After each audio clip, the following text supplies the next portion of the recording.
Okay, there we go. There's some major freaking problem with my, with this new update for OBS. So sorry I was a few minutes late, guys. I have to actually deal with some major issues here. This is super annoying. But hello and welcome, everyone. Um, apparently I have to get a new NVENC encoder. What the heck is wrong with this thing? And for some reason, my stats aren't showing. Not those stats. That's not what I wanted. Controls, I haven't seen this. Twitch stats. That's the one I wanted. Well, it says that nobody's in viewing yet. We'll see if that continues.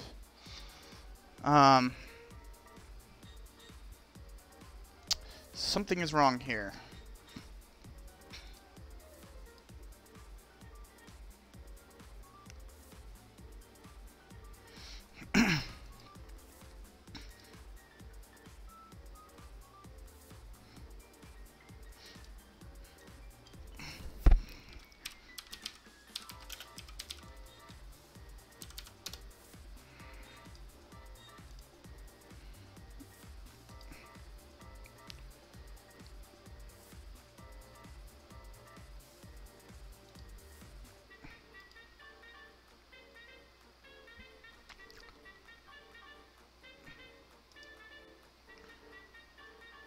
Quadro. Okay, well, I don't know if it's actually streaming right now. Oh, okay, I can see ZJ came in. Good. So I can see it is actually streaming, but apparently, this thing's just not. I'm streaming on a software encoder, which is hitting my CPU pretty hard, I believe. No, not actually hitting it that hard. So, thank you there, Tyler. Sorry I was late, guys, and sorry I'm having some sort of serious technical issues here. Apparently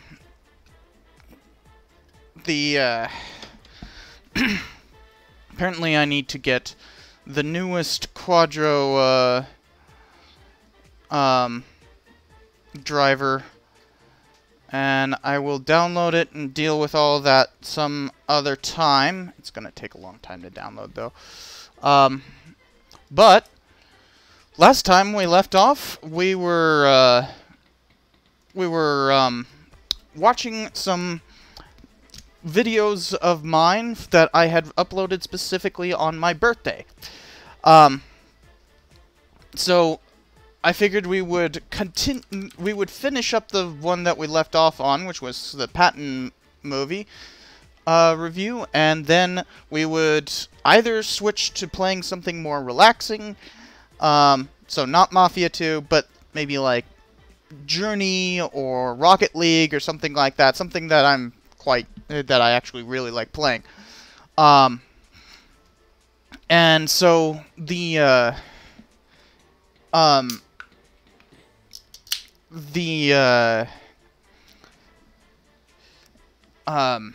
we'll have a vote on what to do next, because we could also just sit here and watch some other YouTube videos.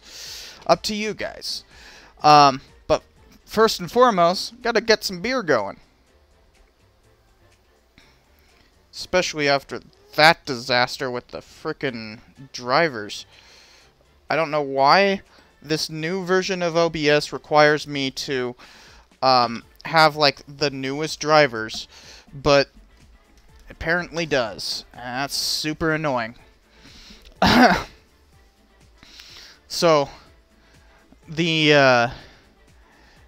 oh yeah, what I'm drinking tonight is from Bosque Brewery. It's Scotia, as in like Scotch ale. It's pretty high percentage, if I remember correct. 8.4. It's not that high. But I've got at least another one left in the fridge, so we can get through those and maybe start a different thing.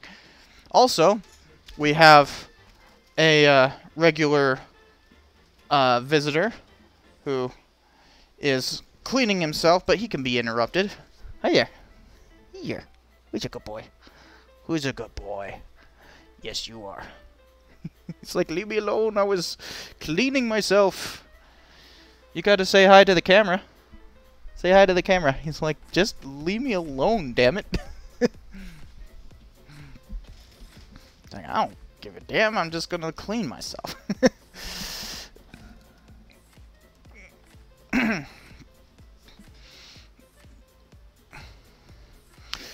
And, cheers, Son of the Jedi.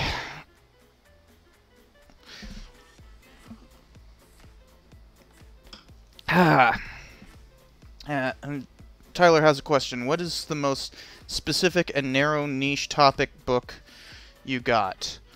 Mine is The History of Cloth Making in Ypres in 14... That is awfully specific, yes. I don't know. You know, niche is a dirty word in the history profession, you know?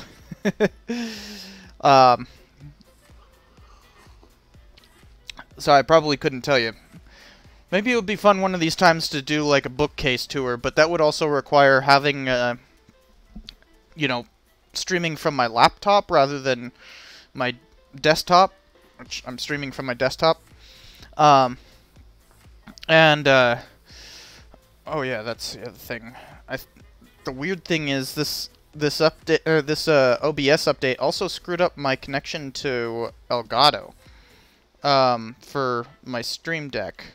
So I don't know what's going on with that.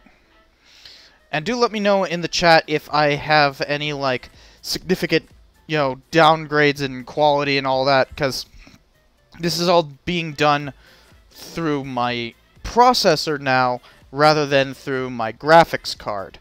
And so, you know, my graphics card is obviously a lot more powerful for streaming.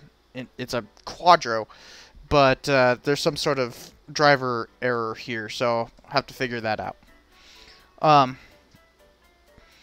Yeah, the book... I think it would be fun to do it live, especially because the last time I did something like that, I literally just, like, grabbed my GoPro and just started... put it right there and started talking and just did that. So, I mean, not much different, except for, you know, I ended up editing it to, you know, be put up. And the funny thing is, I was moving in like 2 weeks, so the last time I did that, it was like not the setup I would have in like 2 weeks, so it didn't matter.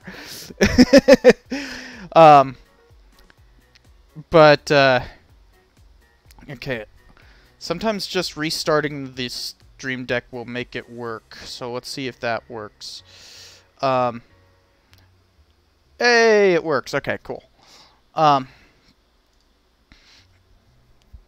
I don't know why, but you have to... my Stream Deck, I always have to restart it every time I start a stream. But, oh, I can close this now that King isn't looking out the window. But, so last time we left off, we were, about 3/4 of the way through my patent review, and it was one of the previous 5 birthday videos I had made. And I do have a birthday video that I was planning on releasing, but was going through some copyright trouble, so that one's just going to be waiting in the wings for a while. It's my casino review. But you can actually see a good chunk of that casino review in my History of the Mob in Las Vegas. Although, interestingly enough, if we go to that Mob in Las Vegas one real quick, hold on. Let me pull it up. Come on. Now, if we go to this video, I was just looking at it today, and there's this implosion montage right here, right? And it's like, let's turn it down a bit. But the implosion montage ends in 2016 with the Riviera right here, right? Like, this is the last implosion in Las Vegas. Well, I just found out today, there's gonna be a whole bunch of implosions next year. Like, a whole bunch. So, Rio implosion... Oh, probably should put Las Vegas. Yeah, so 3 Las Vegas area, are slated for demolition. So, and I believe the other 2 are the Fiestas? Yes, Fiesta and Texas Station. I thought it was the Rio was supposed to...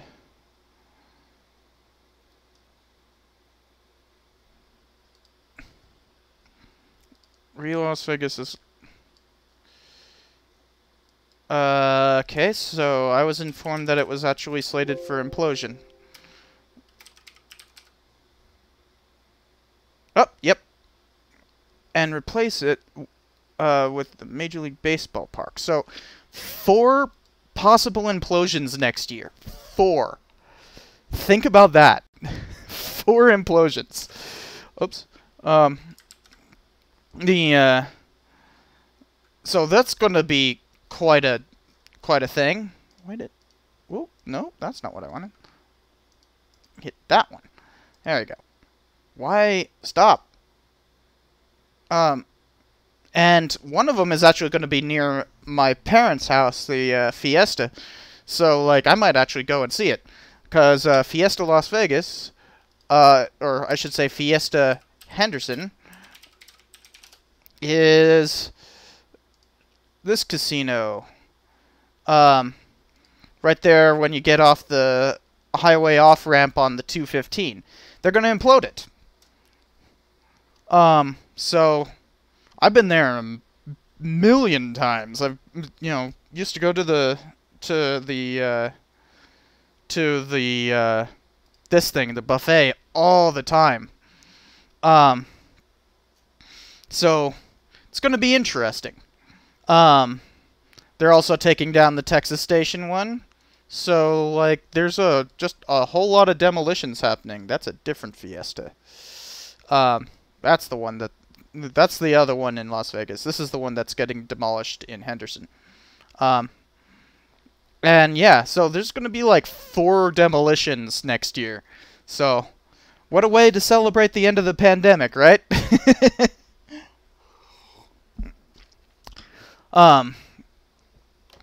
But the Rio is not actually that big, by the way.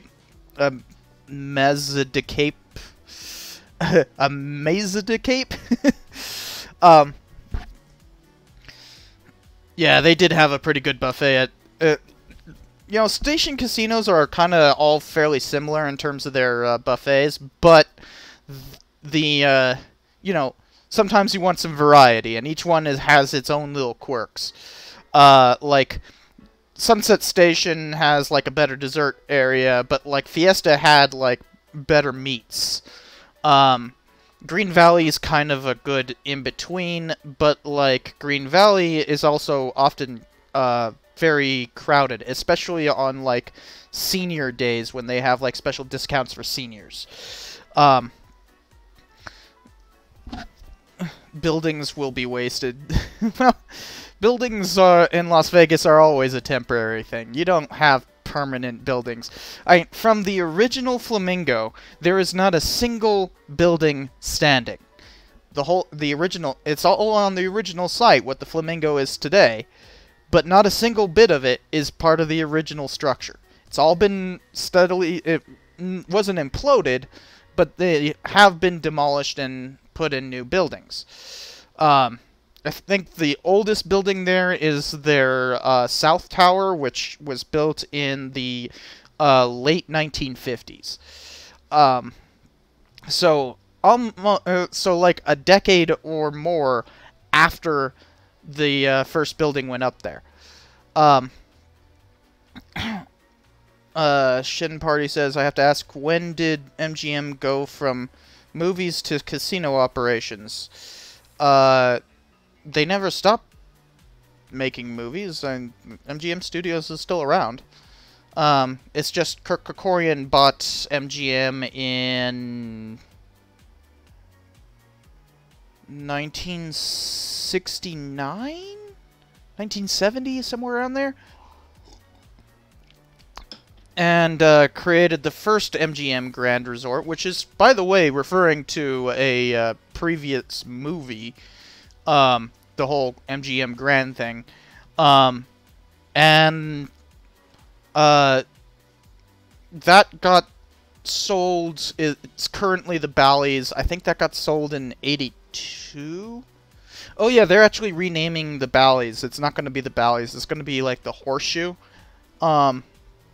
Going to get a cowboy-themed one back up again. There hasn't been a cowboy-themed casino on the Strip for a while.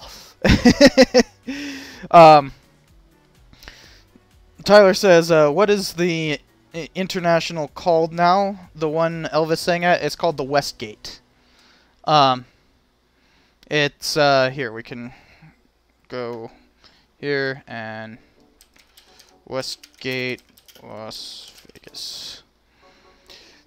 Say, still used to be the Hilton. Before that, it was the International. That's what Elvis sang at. You can see the main building's still there. They've had a few additions. You can see both additions right there. But this is still the main front side from the original building. Mainly because they didn't want to cut into their pool area. But you know, you can see that they've added multiple additions. There's another hotel on the spot. Yeah, you can't see it. It's directly behind that. But there's another hotel in the same parking lot area. Actually, you know what? We can just go to Google Maps. If we go to Google Maps, you can see if we switch to satellite, you can see exactly where they've made additions to it. So you see where there's that addition there. And then you can see there's an addition here and another addition right here. So there's actually been 2 additions to the north tower. But beyond that, there's a parking structure here, and then here's what is still owned by Hilton. Both of these used to be owned by Hilton. Whoops. But Hilton still owns this tower. It's actually pretty big, if I remember correctly. I think it's bigger than the Westgate in terms of height. Funny thing is, normally when I go to the Westgate, like I've had to go to a couple conferences here, I don't park in like the parking structure or anything because that costs. Instead, I park right here where there's motorcycle parking, and then walk my happy ass all the way over here.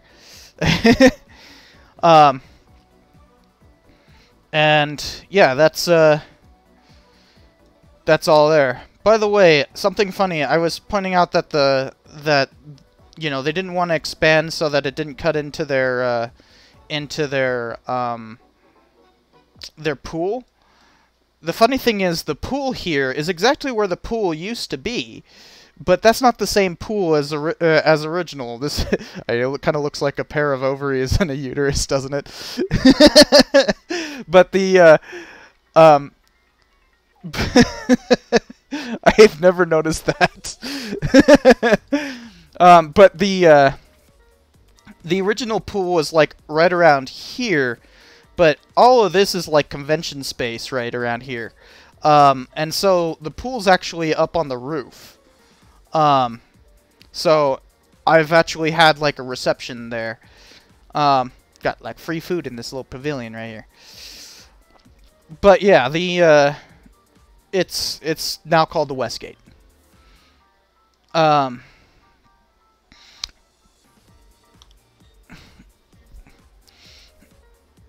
So looks like a reindeer. I mean, it kind of looks like a reindeer, I guess, but I think from the thing, I was just instantly like, oh yeah, this is like ovaries and a uterus. Um, but at the Luxor and the Mandalay Bay Titanic Museum, there, it's pretty cool. Yeah, I've been to the Mandalay Bay since post-shooting. Thing about the Mandalay Bay is that it anchors the strip.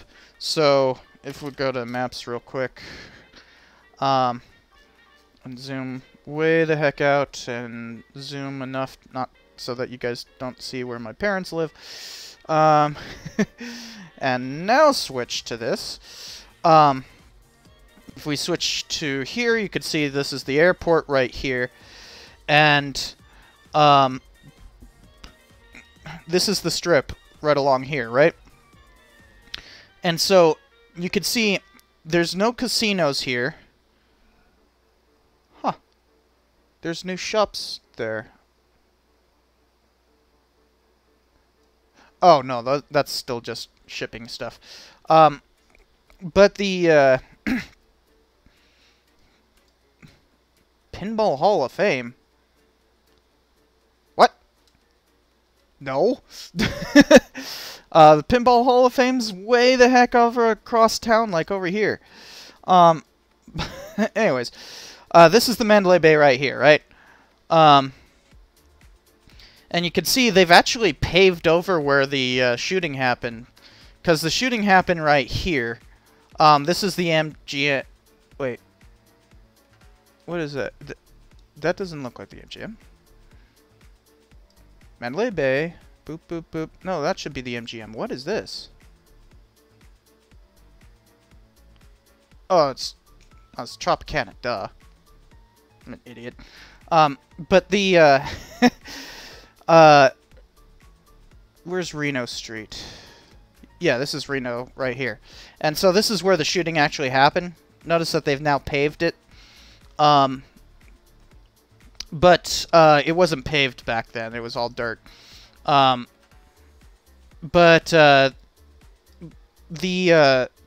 is the southernmost casino on the Strip, which means that anyone who's coming from anywhere else in the valley is going to come through here. In fact, you know, let's just switch to incognito mode so you guys can't see where my parents live. And we go out, and no, you can see there's actually quite a bit to the valley, to the south of the valley, right? There's all this stuff to the south. You'll have a lot of hotels in this area. You got like tons of and there's even casinos that are further south. You know, you got the South Point here and the M down here. But there's like just tons of hotels all around the place, and so it benefits a lot of big conferences that are going to have like, you know, that are going to basically, you know, take over a good chunk of the Las Vegas Convention Center, especially something like the Consumer Electronics Show, CES, which is literally the biggest conference of the year. In fact, it's the biggest conference, just including, like, not just in terms of Las Vegas, it's just the biggest conference. So they can have something like 1 to 2 million people go through the showroom floor over the 4 days that it's open. Sometimes 5. They did 4 this year because, you know, COVID stuff.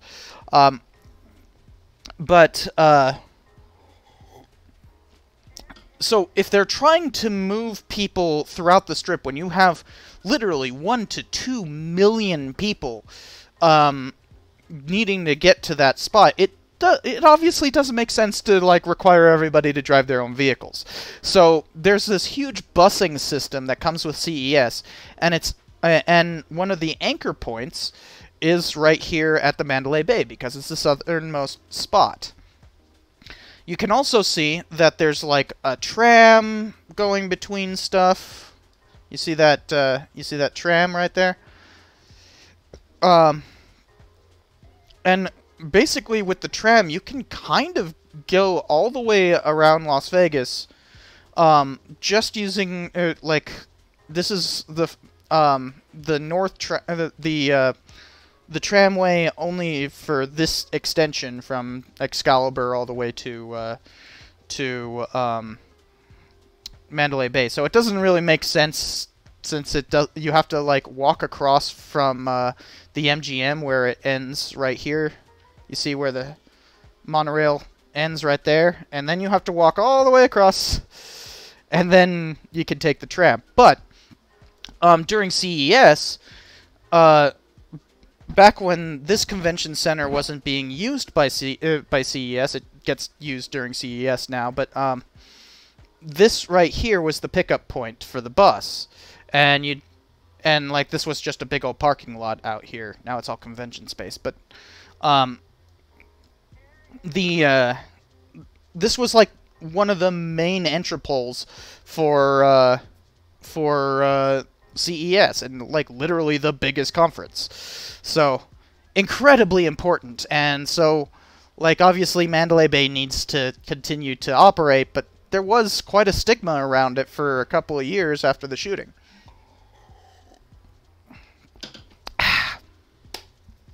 Okay.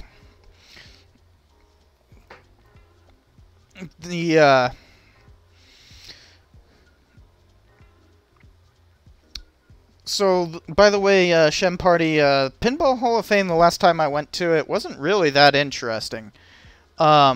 It's over here on Tropicana, and it's in the same place as the movie complex. I can't remember what the cross streets are. Oh, there's Pecos.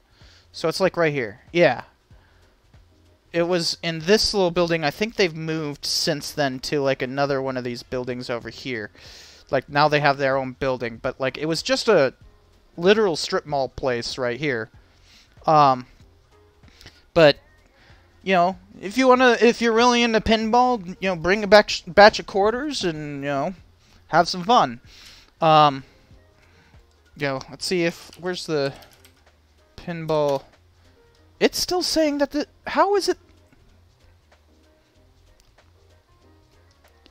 I don't think it's on Las Vegas Boulevard.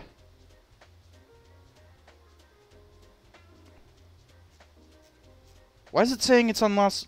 You know, where's their... Okay, there's their location thing. Oh! Oh, okay. They opened there in 2021. That's why. See?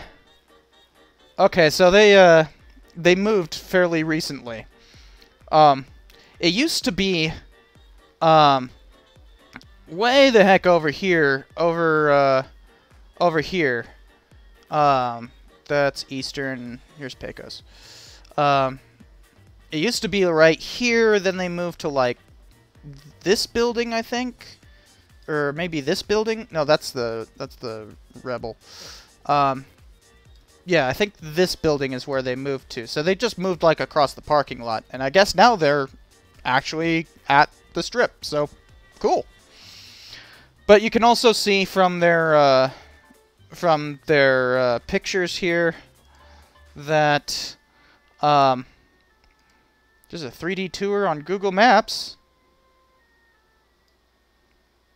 Oh no, this is the old location.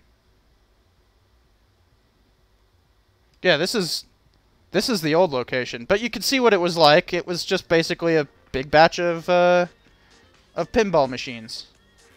And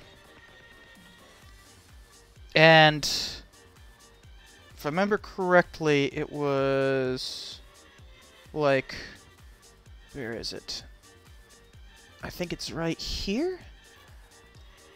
There's one of these games that I absolutely adore. Oh, I think nope, that's the racing ones. There's a baseball themed one. Oh, yeah, right there. Whoa, no, too far.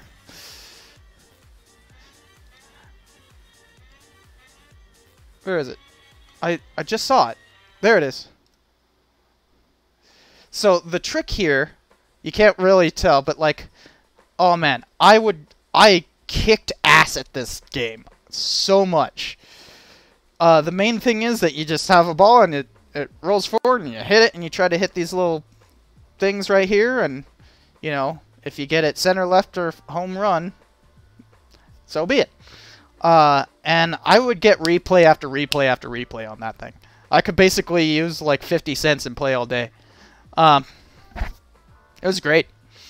But, you know, you can also tell this isn't some fancy place. It's just a bunch of pinball machines all in one place. It's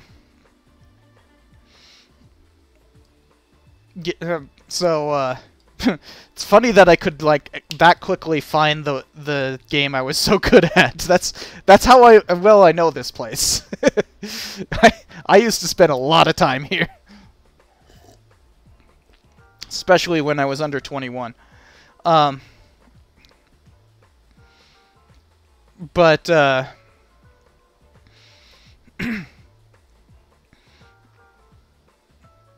Anyways, so we're supposed to be watching, instead of talking about you know,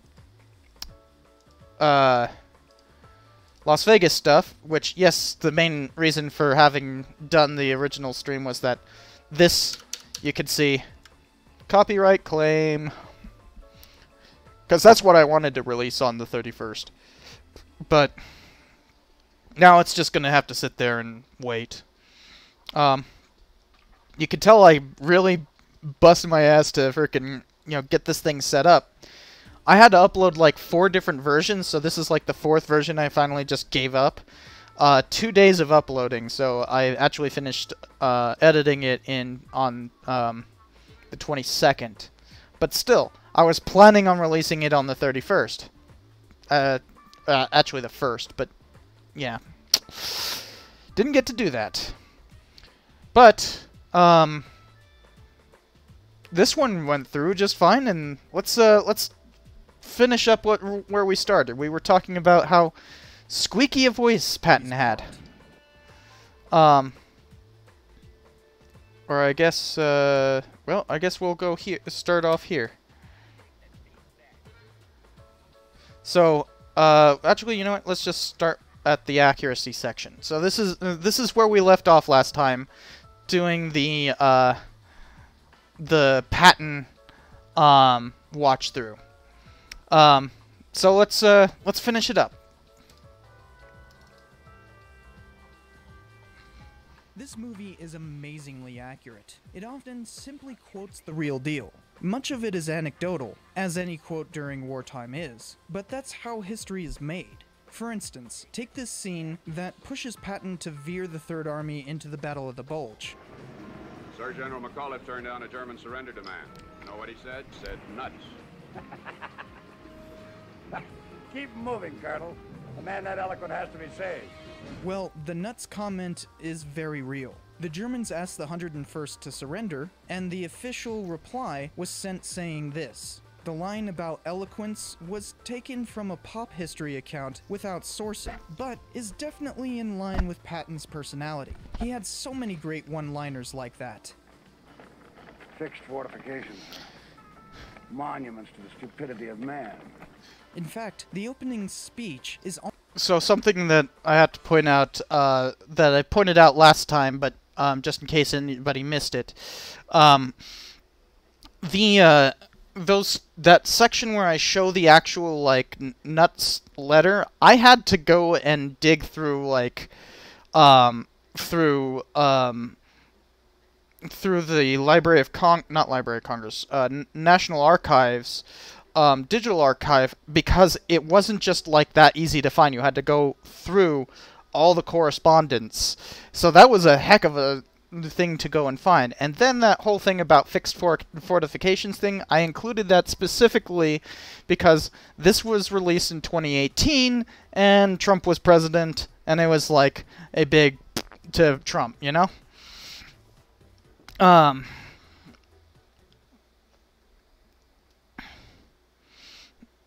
How often... Hold on. How often do I find... Tyler saying, how often do I find quotes like that. An unsourced quote that is absolutely true to the person who said it. And that's the vast majority of quotes, man. That's like how history is made. You'd be surprised how often it's just kind of like somebody said that somebody said something freaking 40 years after the fact. You know, you just got to go with the sources you got. Almost word for word, only toning down Patton's vulgarity a little bit for the silver screen. They even read some of his actual poetry. Through the travail of ages, it's the pomp and toil. This is actual have I poetry. fought and strove and perished countless times upon the star. Some of this has inspired misconceptions, though, since you don't know what is an actual quote and what isn't. For instance, that line about him reading Rommel's tank book is a misconception on the movie's part. Rommel, Hmm? you magnificent bastard, I read your book. Rommel had written a book I added about his that. World War I service, which Patton probably had read, but he never completed his tanker manuscript. Not a big deal, but every That's good to facet know, of this Punk's film Eye. has seeped into the public consciousness, and there is one inaccuracy that would have taken these quotes right out of favor. Patton did not sound like George C. Scott. He had a squeaky little voice. You who have not seen it do not know what hell looks like from the top. That's what any place that the 8th Air Force and the 3rd Army worked on looks like.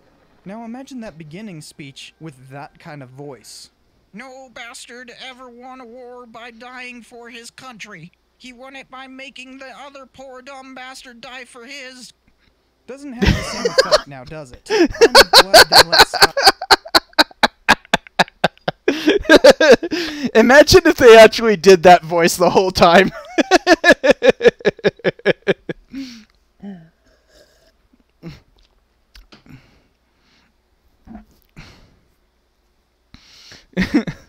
Like, I'll play it again. Cause it's just funny. By dying. Speech with that kind of voice. No bastard ever won a war by dying for his country. He won it by making the other poor dumb bastard die for his. Doesn't have the same effect now, does it? I'm glad they let Scott use his voice. By making the other poor dumb bastard die for his country. Besides, General Patton is characterized extremely well in this. He's a self-admitted prima donna. Hell, I know I'm a prima donna. I admit it.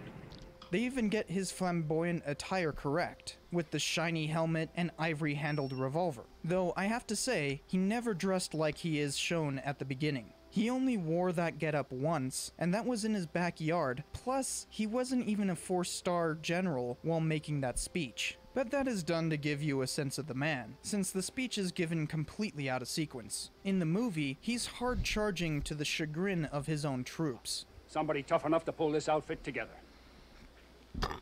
Patton? Possibly.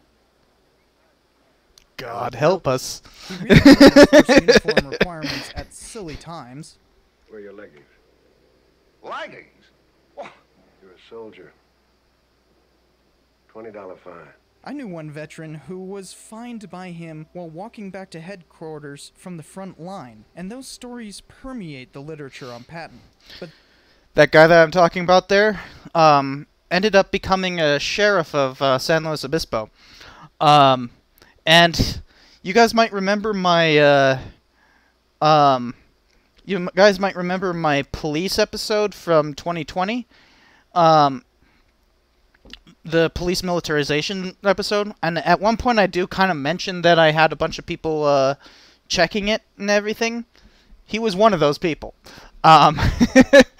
He actually kind of got giddy about me making fun of the San Luis Obispo Police Department because slow PD and slow sheriffs, you know, often would butt heads, and so that like he loved the fact that I was like making fun of them on that, which is not what you think of when you think like some, you know, old lawman's frickin' checking your work specifically denigrating like police militarization, and he's like, yeah, that's exactly what's wrong with this whole thing. It's like, well, I was expecting a different result.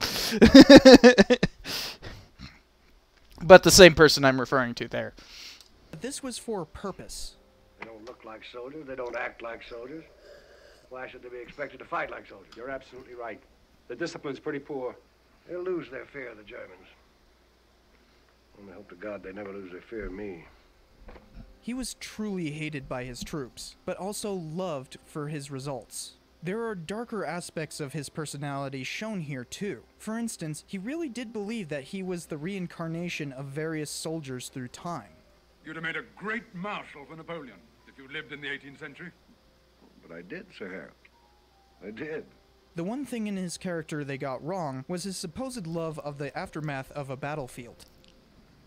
I love it.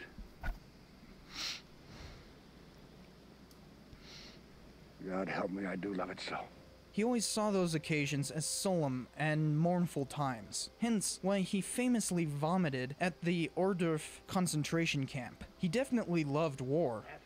I have no political ambitions after the war. All I want to do is to command an army in combat. But he obviously didn't have an iron stomach for its consequences. But there is one part of this film that explores the conflict between Patton's hard charge.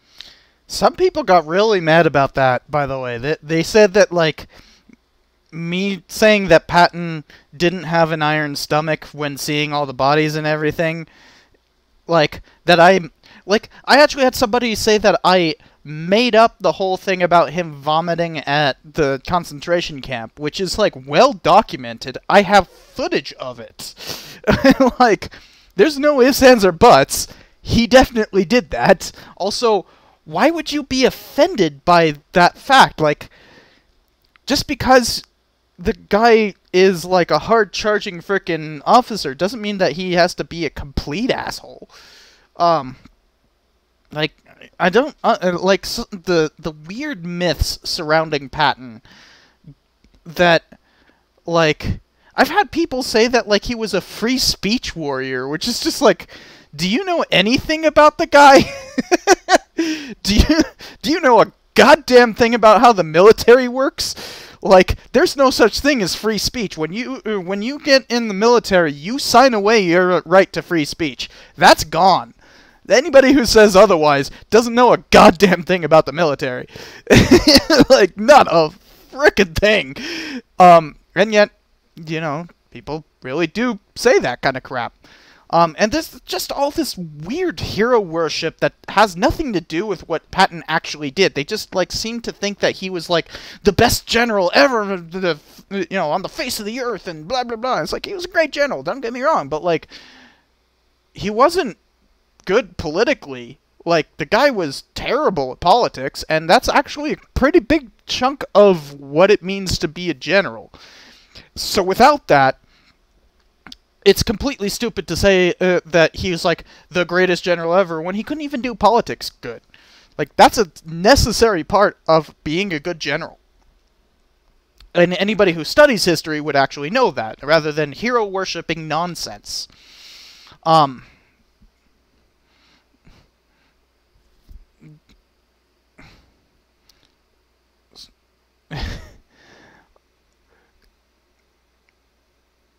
And ZJ, I wasn't reading the comments while I was off on that whole rant.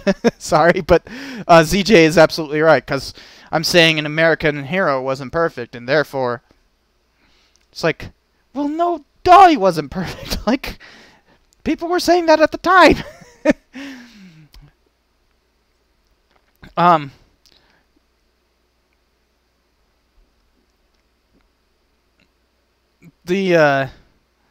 Who says best general ever? Probably love jerking off to tiger tanks. You're not wrong there, Tyler. No, that's definitely a thing.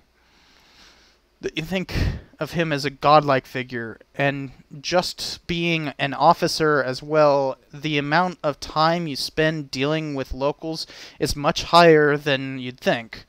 I mean, it depends on, you know, the officer and when you're dealing with, but, like, yeah, there's a reason, like, I was just reading about about General Kearney in the Mexican-American War, and like his main contribution to that war was creating a set of laws for New Mexico, and then getting in a hissy fit over who would rule California later on, and both of them end up losing that battle. But court-martialing Fremont, I guess, is part of his legacy. Literally the last thing he ever did as an officer. But, like, that is, like, a key part of what officers do, you know? Like, even down to the lieutenant level where, like, I'm looking at, like, Lieutenant Cook of the U.S. Army under Kearney, who basically like forced Kit Carson to, and Kit Carson had also been commissioned as a lieutenant in 1846, but basically took the frickin' message away from about conquering California from Carson, said like, I will frickin' deal with setting up all of the Mormon battalion and everything. Y'all just head west and go deal with California. It wouldn't end up going so well for Kearney there, but I haven't gotten to that part of the book. But the point is that like you need to be able to like deal with interpersonal rivalries. You need to be able to deal with the locals. You need to be able to deal with the political consequences of your actions. It's all there. That's why there's like a separate class of from officers and like non-commissioned officers, NCOs, like sergeants and first sergeants and sergeant majors. Those are two specifically different thing. Like a sergeant major of the army, the top ranking NCO in the entire army. I probably should have switched to here, but like the top ranking, sergeant major of the army, who, by the way, in 2012 had actually come from my unit. Not 2012, 2010, I think. He actually was from the 221st Cav of the 11th Cav. But the, even that guy, at, like, literally the top level, still has to salute a butter bar, a second lieutenant, the lowest ranking officer. So highest ranking NCO is still technically below the, lowest ranking officer. There's weird things in terms of, warrant officers. We don't need to get into that, but the main point is, like, officers are literally a completely different class. It is a leftover of the aristocracy. Like, it is literally aristocracy in the American military. Like, we have that. We have titles. We have frickin', like, ranks and stuff like that. That's all stuff left over from medieval times that still is a key part of the military today. And that's something that Patton was absolutely a part of. So I also would argue that, like, there's something quintessentially un-American about having an officer corps, despite the fact that some of our greatest, citizens ever were, American military officers. But the whole rank structure in and of itself is quintessentially un-American. And yet, we do it because it is explicitly political. That's the whole difference between an NCO and an officer. And just...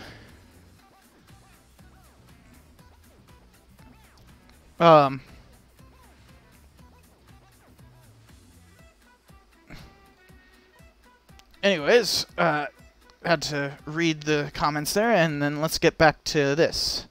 Charging attitude, but there is one part of this film that explores the conflict between Patton's hard-charging attitude and the realities of war. He famously had no tolerance for PTSD, or what was called battle fatigue back then. which led to the slapping incidents. In order to save time, the film condenses 2 times this happened into... That's another one where I went out and found the newspaper article myself rather than just searching Google Images or something like that. The internet has changed significantly in terms of being able to find historical content, and you will notice... this is another thing. You will notice that there's a lot more history channels now, and a lot of them are able to find this kind of imagery a lot easier.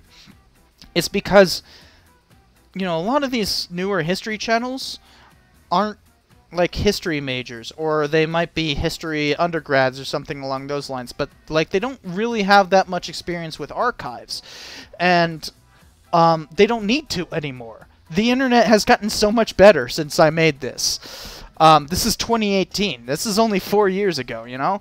But 4 years ago, so much of this material required me going into archives to get it, which, like, is unfathomable to a lot of other history channels. The idea of having to actually, like, go into archives to find imagery for just, like, a couple of seconds of footage? What? Like... The sheer amount of history tubers who don't know about Chronicling America, which is the Library of Congress's digital archive of newspapers that goes all the way back to the 17th century. Splendid resource. If you want to do any kind of research on American history, you will be using that. If you're not, then I would guess that you're not actually doing historical work, because, like, how can you not? But, like, I've had conversations with some folks and talked about this archive, and they're just going like, wait, what? That's there? And it's like, how do you not know this? Like, I was part of, like, I remember when they were setting up that website, like, at UNLV, when they freaking started doing all of that, and I was helping with that as a teenager. Like, I wasn't even at UNLV, I just happened to be forced to move a bunch of boxes, because that was my job as a teenager. I was moving boxes, was like my main job. Especially, I mean, heck, not even as a teenager. As soon as I could lift a box of National Geographics, I was doing it. I can lift pretty much any box of books. But that's because, you know, I was already involved in the history community. But, like, the idea that, like, somebody who works in American history doesn't know about Chronicling America, I don't know how you could possibly work in American history and not know about that resource. But that's the thing. Like, a lot of these people, they don't need to. Like, they're more concerned about storytelling, about, like, graphics and that kind of stuff, and obviously I'm not particularly good at graphics. You know, I put the effort into, you know, research. And that's where, that's why I'm also able to cover such, like, nuanced subjects. But the problem is, you know, if you don't do that, then, like, that's kind of a huge detriment to your ability as a scholar. But it's become a lot more easy. I mean, Chronicling America didn't get a search bar, like an actual search bar, just, like, the most basic website thing, didn't get a search bar until I had already graduated with a history degree in 2012. So it was like 2013, somewhere, or 2013, 2014, that they actually got a search bar. It's just like, how did you function before this? And yes, Duresser, you're absolutely right. It's free labor, because I'm, you know, I don't get to say no. If I say no, I get grounded. I get punished. Child labor is okay as long as the parents are the ones forcing the child to labor. Oh, God. And I know somebody's about to clip that. God damn it. Well, that's true, though.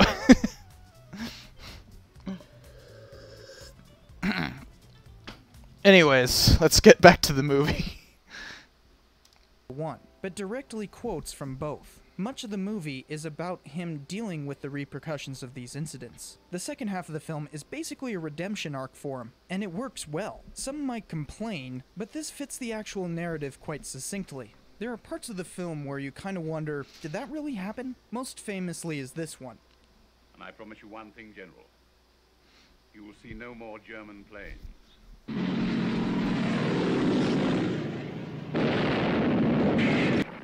We were discussing air supremacy, Sir Arthur. My God, that's enough!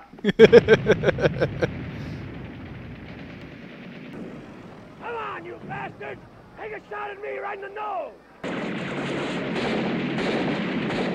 Now, this is exaggerated quite a bit. Patton did not shoot his pistol at the plane, though he did on a different occasion. But the fact that a plane attack happened during this meeting about needing air supremacy was well publicized. And there are smaller instances of this. He did kill a couple of donkeys when they were blocking his Let column. him get stalled and strafed on account of a couple of jackasses? What the hell's the matter with you?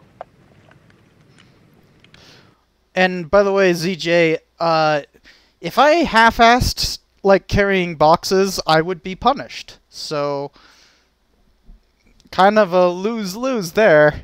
No, the fact is, it's just carrying boxes. That's all. It's like whatever. I mean, get this. My parents still require me when I get home. My dad will often have like a set of stuff that I need to frickin' schlep. Like, even to this day, my dad's retired, and he still does this. Like, still. Well, Tyler, it would be wage slavery if I was getting a wage? I'm not getting paid for this. No, it's just a requirement of being a child. I mean, I'm sure your parents do the same thing. Like, everybody has that same kind of thing. Like, I know a lot of people's parents, like, require their, when they return home, that, like, they force them to do, like, dishes or stuff like that. I'm not required to do dishes when I go home. I am required to, move boxes.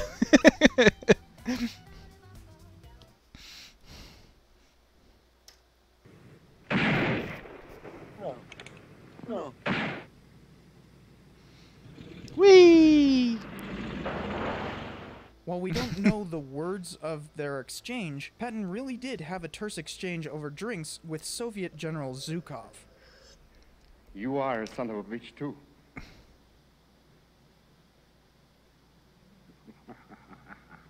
Okay. I'll drink to that. And the whole scene with the weather prayer is perfectly suited to every description I've read, including the movie quoting the actual prayer. We humbly beseech thee, of thy great goodness,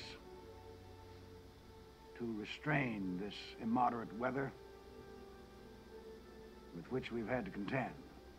While the movie has some very minor inaccuracies, as I've explained, they don't affect the narrative.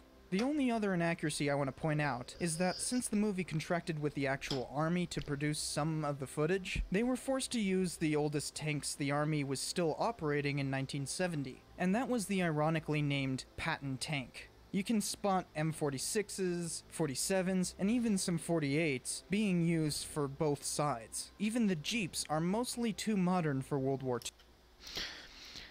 Something funny about this,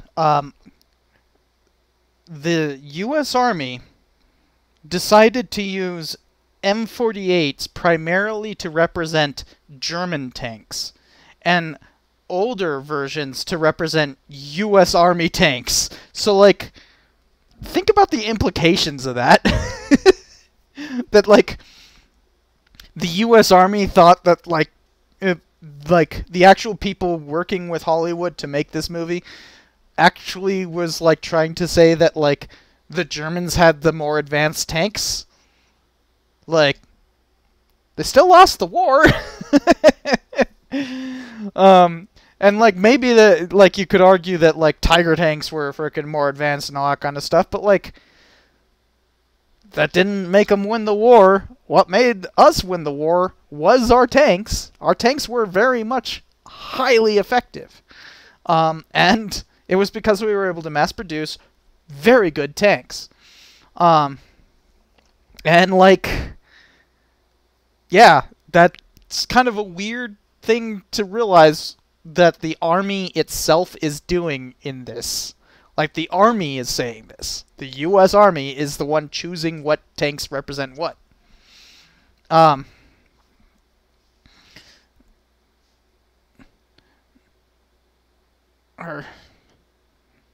used to as American. Centurions were more advanced than Panzers, like far more advanced than Panzers. Wasn't a lot of German machinery more advanced? Not really. And yeah, they had like super weapons and that, but we didn't focus on making super weapons. We were just smarter than them. I mean, duh, we won the war, but we were also a lot smarter than them. We didn't focus on super weapons. We focused on practicality. I mean, what is more American than focusing on practicality? But like, yeah, that's what we did.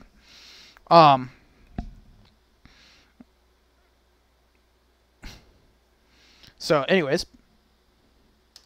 2. But as I said, none affect the narrative, so long as you get a that's a good term instead of gear horror. Gearhead. That's like a nice way of putting it. Look at that. movie that's loyal to the narrative, rather than trying to tell its own story on top of the truth. That's what matters to me. Of course, the problem with something like this is that you can't be all-inclusive. It is too nice. Precisely It's what true. many historians complain about this film. Okay, so before we get into the emissions, I'm going to go get another beer. I will be back in just a second.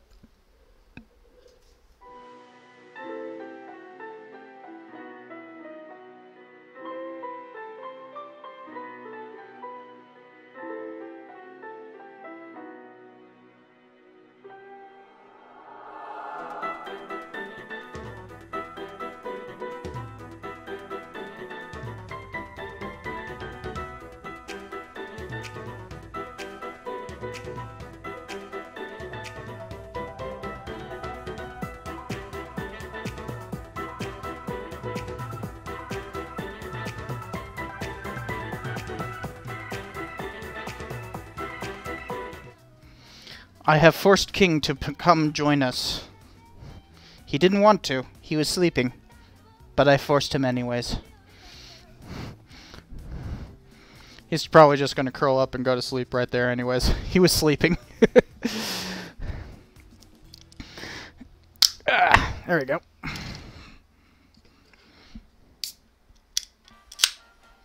Oh no!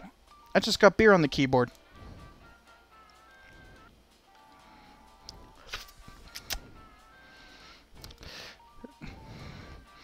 He is a good cat. We've got a new chatter from Sirloin Office. It seems like most of the German victories during the war was just them being lucky. I mean, they had a brilliant strategy at the beginning of the war. Are you licking that?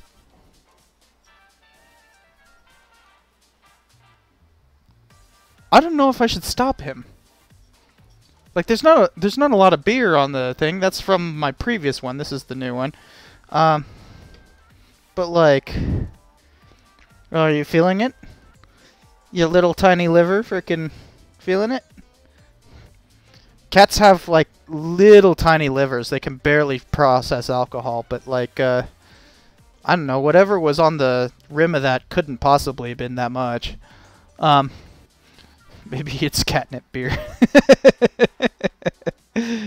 But in terms of the luckiness of Germany, I don't know. I mean, like, they had a brilliant strategy at the beginning of the war. It kind of all fell apart as the war progressed. You know, a lot of people will say that, like, the decision to enact Operation Barbarossa. What are you doing? you know, as in like the invasion of Russia was a really poor decision, but at the same time they were running out of wait, are you actually feeling the alcohol, Beast? But they were running out of oil, right? Like they didn't have any significant oil reservoirs, and they weren't able to go into the Middle East like they had planned. North African oil had not been discovered yet, and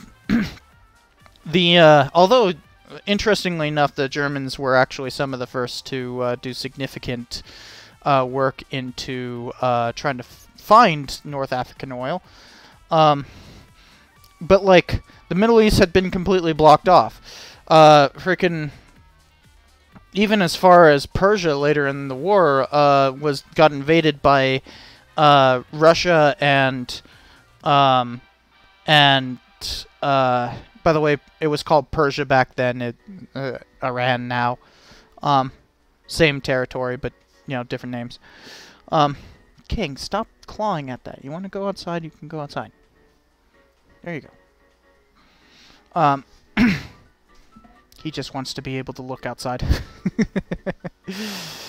He's a good boy. But, didn't they invest in synthetic oil as well? I don't know anything about that. Maybe. I wouldn't be surprised. It'd be an interesting thing to find out if synthetic oil was, like, part of you know, the German war effort, and that's why we got it, or something like that. I don't know. But, in either case, they needed oils, and that's... you notice that when they invaded, when Operation Barbarossa started, they basically went straight for the oil fields, right? That's why Stalingrad was so important, because it was, like, the last stand before they could actually, like, get a proper foothold in the Caucasus, where there was a whole lot of oil. Nowadays, it's been mostly exploited, but, like, there's oil elsewhere nowadays.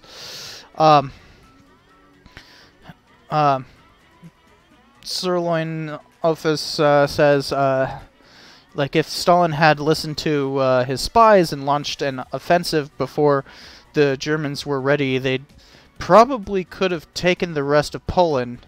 I mean, maybe.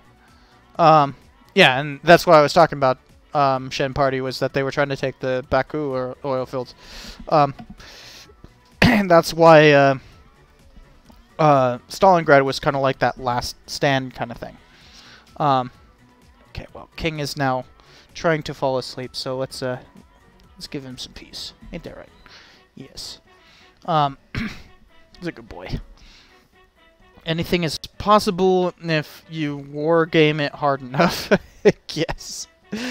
But yeah, it's a complicated topic, because it's not like, for some reason people get into this whole mindset that you have, like, you know, oh, if only the Germans did this, then they could have won the war, and it's like bullshit, bull crap. But it's also like people want to make it into this like inevitability thing that, like, you know, just like, you know, the Allies just had more productive capacity and therefore would have won, and that's not how wars work either. You know, it is not that simple, especially the most complicated war to ever be waged. It's complicated. And Shem Party, everyone who has oil has diesel. Diesel is just a product of oil, an oil product. It's not like some specific thing.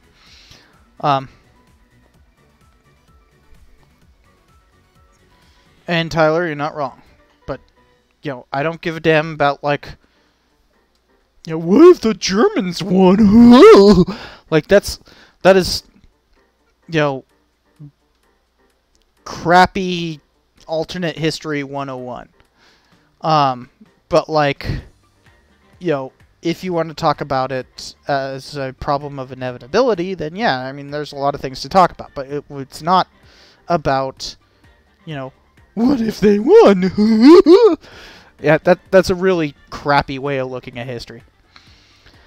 But let's look at a better way of looking at history. by omission. But the omissions of the Patton movie are kind of interesting.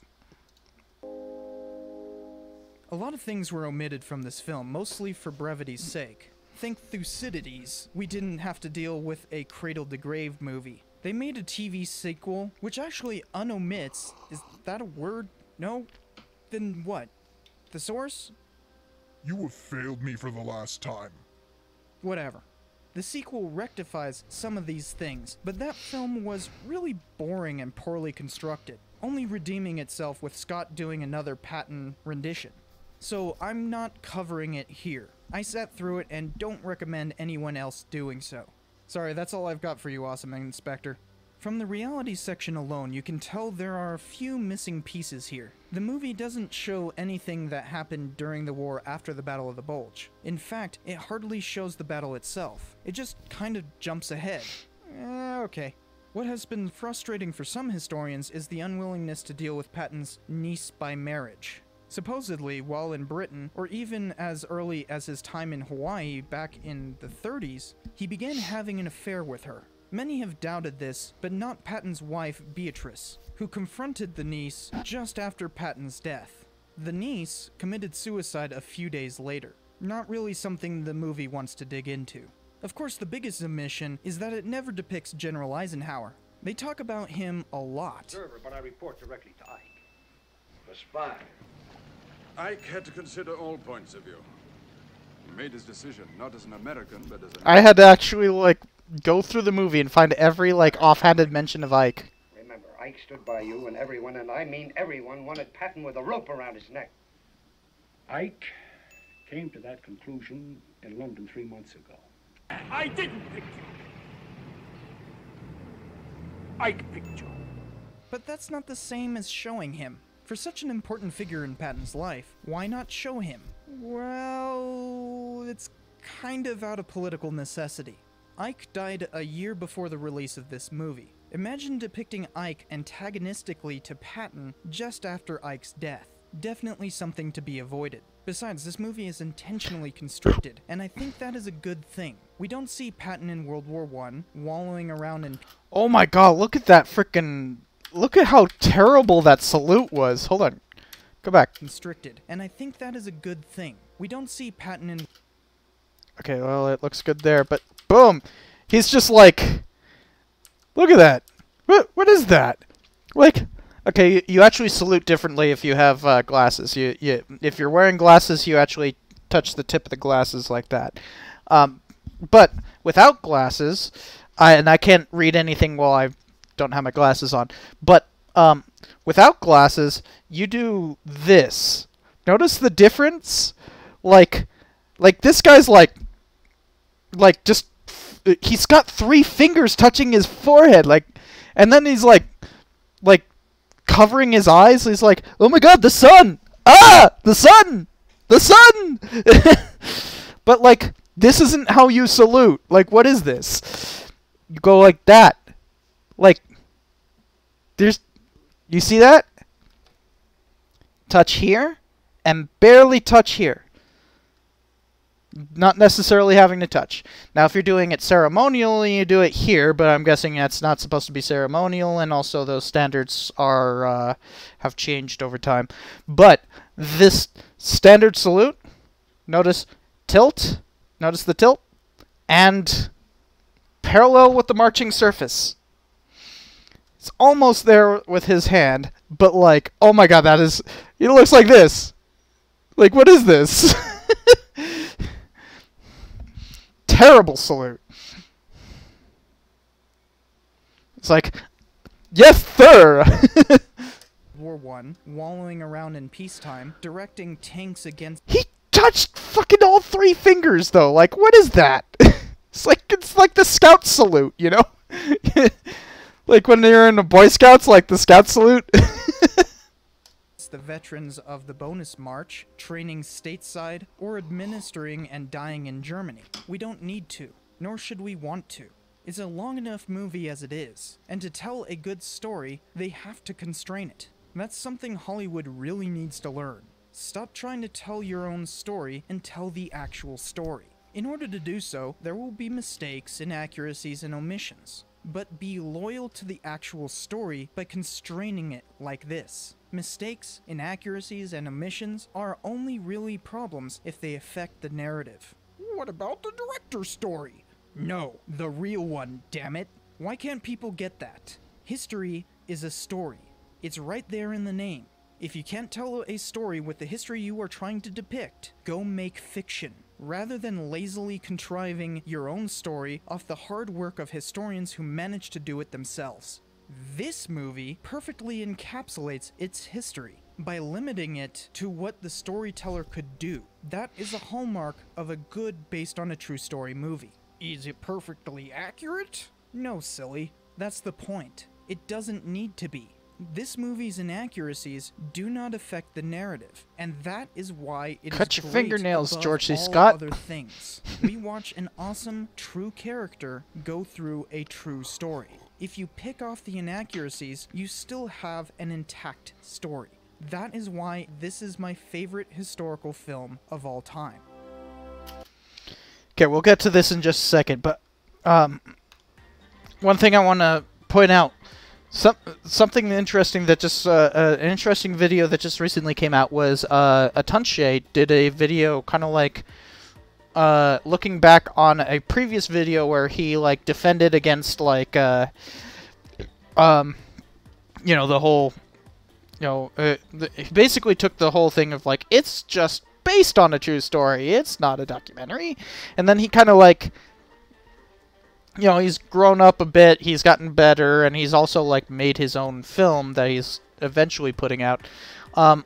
And, like, he's kind of come to realize that a lot of the things that he said back then were, well, he says it himself, he calls it idiotic. I wouldn't call it idiotic, I would call it more like, you know, just narrow-minded? If that is narrow-minded worse or better than being an idiot? I don't actually know. I would that depends on the thing. But when I say narrow-minded, I mean like naive, I guess. But the point being that he came to realize that a lot of the things that he said that were like, you know, accuracy should not be the object, and it's like, well, that's not the object, though. Like, that's not what we're talking about when we're talking about, like, accuracy. Like, we're not talking about, like, whether or not you got, like, this uniform piece correct or anything like that. We're talking about, like, you know, accuracy to the narrative. The story. The thing that, like, people are trying to do with a based on a true story. It is right there in the name. And, like, if you're going to base it on something, be loyal to it. You know? Like, duh. That's, furthermore,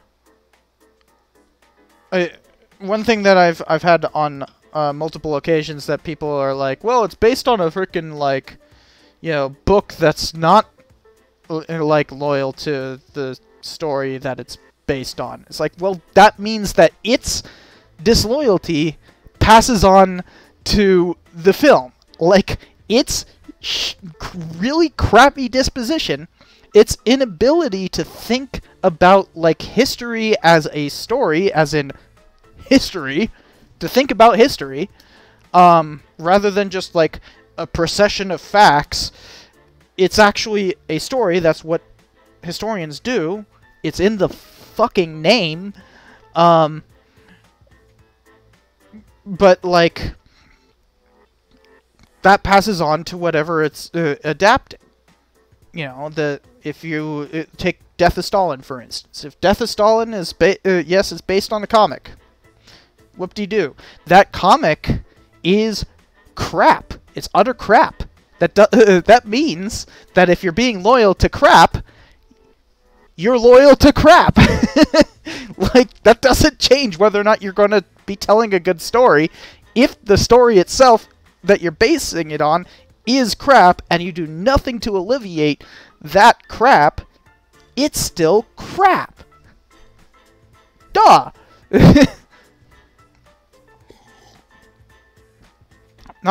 And Shen Party, it's not about being loyal or faithful to the facts.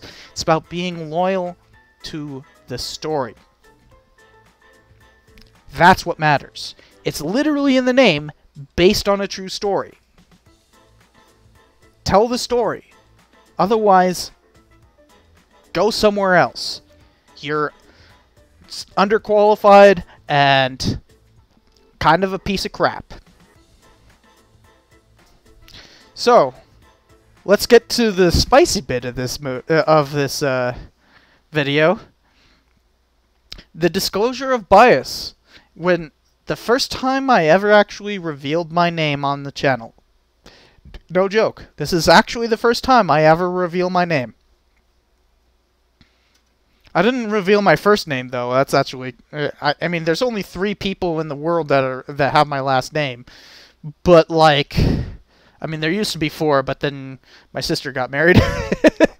But like although funny thing is when she got married, she still hyphenated and forced her husband to take his name as the first of the 2 last names that being hyphenated. So Patton's still the end. Anyways, let's get to how I handle my name reveal.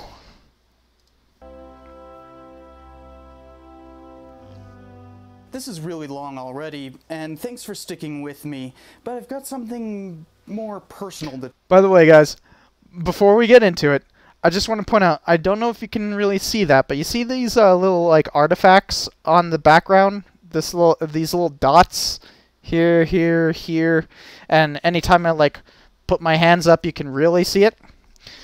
Guess what I was using as a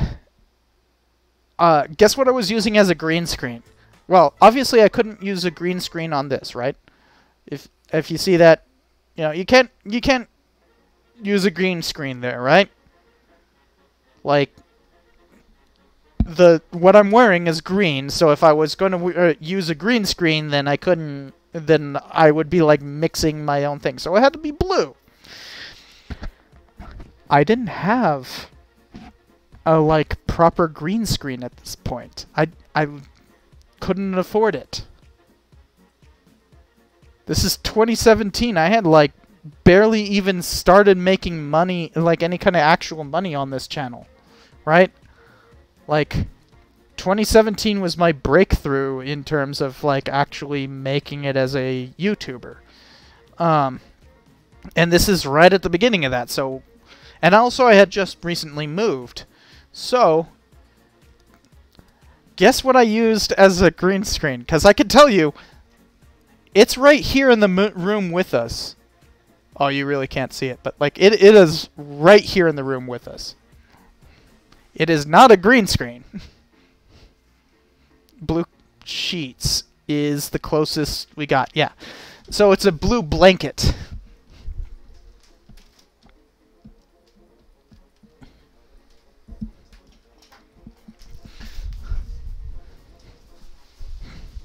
It's a rescue blanket. Oh, sorry, I should have switched to this. It's a rescue blanket. This is actually what I'm using for a green screen in this, no joke. This is... So, at one point, I almost drowned in the surf in, off the coast of the Oceano Dunes. To talk about. Oh, whoa. I have... How did that happen? I didn't press anything. But anyways, I almost drowned off the surf of the Oceano Dunes, and, you know, I basically got caught in a dual riptide. What's often called a whirlpool, but it doesn't accurately describe it. Essentially, when you get caught in a riptide, what you're supposed to do is swim diagonally. The problem is I was essentially being pushed out to sea in one direction, then being pushed out to sea in another direction, so basically going around in a circle. Dual riptides kind of converging on each other. To the point that I was out there for like 45 minutes or more, minimum 45 minutes, after I had started calling for help. And people actually did come to help me, but then they got caught in the whirlpool. I managed to get myself out off of a wakeboard. This is actually a very close situation. I've almost did not survive that.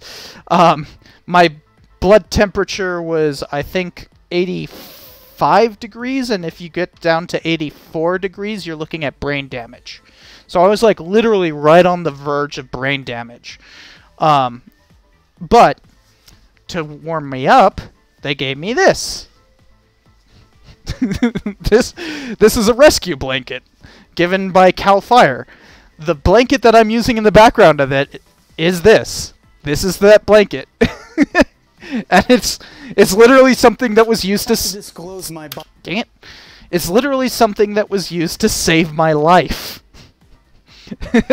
Interesting story, right?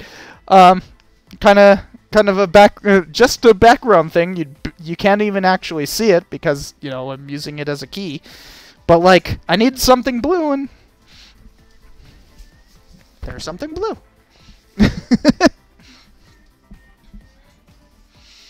Quite literally saved my life. But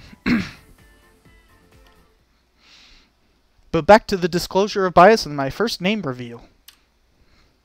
But I've got something more personal to talk about. I have to disclose my bias. Not that silly, you're SJW or you're a fascist kind of stuff. No, Wow, I've been using the same image for the Culture Wars since 2018. Look at that. It's the same image. Political stuff doesn't really matter in terms of disclosing bias. No, this is something that matters. Now, I've never hidden my identity. I've actually been pretty blatant in giving clues. Cypher is only a pseudonym, and is pretty easily researched away. Just like Mark Twain is Samuel Clemens, yeah. And as you might deduce from my name, I'm actually distantly related to General Patton himself. And so I have to disclose that. Now that could easily drive me to be overly critical, as well as being overly accommodating in my criticism. But you get how that could easily warp one's view of this movie. Now my grandpa never really talked to his distant cousin on the other side of the wall. Yes, this is actually my grandpa. By the way, interesting thing about this guy, he was a cook at the beginning of the war. He had joined the Navy in 1939. Actually gotten discharged in 1941, but rejoined he got discharged on January 1st, 1941, because he only had a 2-year service. It was Great Depression was weird, but because there was all this ramping up, especially as the U.S. had actually created a draft in 1940 that went into effect on January 1st, 1941. There was actually an active need to get more troops and all that. That's the whole point of a draft. The draft was never more than 25%, and I think that's during the middle of Vietnam was the highest percentage of actual drafted soldiers in the U.S. Army. But he was a sailor, so he went back into the Navy and instead of getting drafted, but also because job prospects sucked in 1941. And, he was an Okie, an actual Okie. He came from, Oklahoma to California. Kind of Okie. And so he joined, again, as a cook. When the war started, well, he was, somebody came in asking if they wanted to get out of the kitchen, and it was like, yeah, you know what, screw it, I don't want to be in the kitchen. I could tell other stories about the beginning of the war, because he was actually in, the Philippines when that happened. Ended up actually getting captured and having to strangle the people that had captured him, and then escape, and run all the way across the island to where he could be picked up. But after that, they were looking to start doing this whole island hopping campaign. Nobody actually knew that it was that yet, but it would be the island hopping campaign. And part of that was that they needed a new type of sailor, specifically somebody who could go ahead of these kinds of invading forces on these islands, these big maritime invasions, and disarm any kind of mines. This led to a group called the Underwater Demolition Teams. And Grandpa volunteered for that. not knowing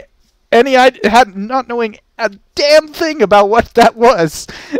He literally just volunteered for UDT, what were then called Frogman, but would later become the Navy SEALs. Navy SEALs is a later term, but Underwater Demolition School, or BUDS, the Basic Underwater Demolition School, or BUDS, is still the school by which you become a Navy SEAL today. He volunteered for the original version of this just to get out of the kitchen. So he ended up being a frogman for the rest of the freaking war. So, like, he actually was a pretty badass dude, like, in and of himself. But, you know, it kind of gets overshadowed by his distant cousin. And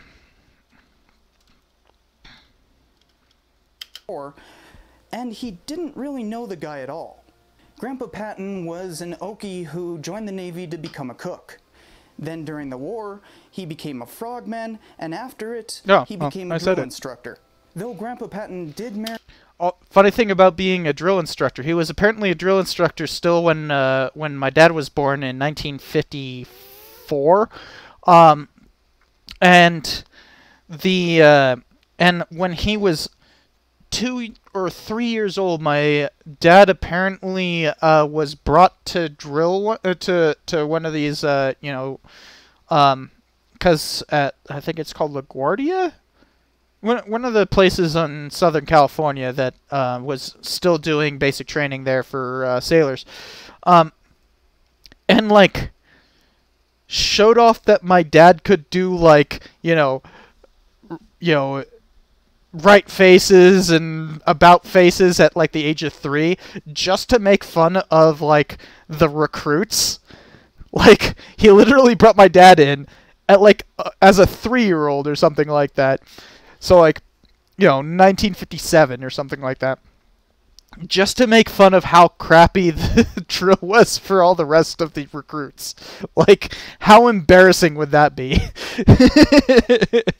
Marrying to a prominent California family himself, my grandma was not related to the Wilsons. Like, it's I was already known for you know, hating Woodrow Wilson at this point. I hadn't made my Woodrow Wilson episodes, or had I? No, I would later on this year. I would make the first episode in December of 2018. This is around my birthday in 2018. But like, Grandma here was related to a prominent Californian family, the Youngs. In fact, I'm named after Joseph Young, you know, Joseph, and the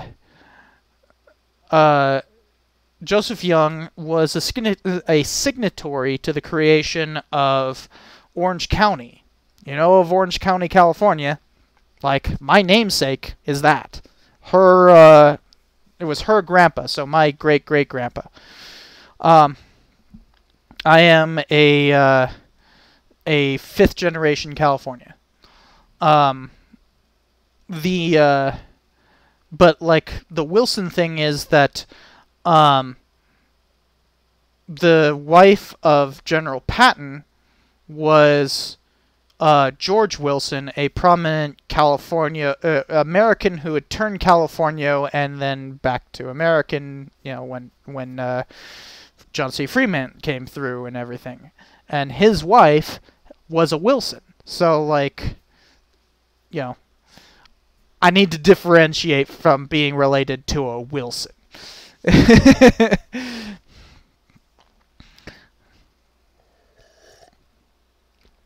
Tyler, I don't give a damn about whether or not he was a horrible person. He was a 19th century person.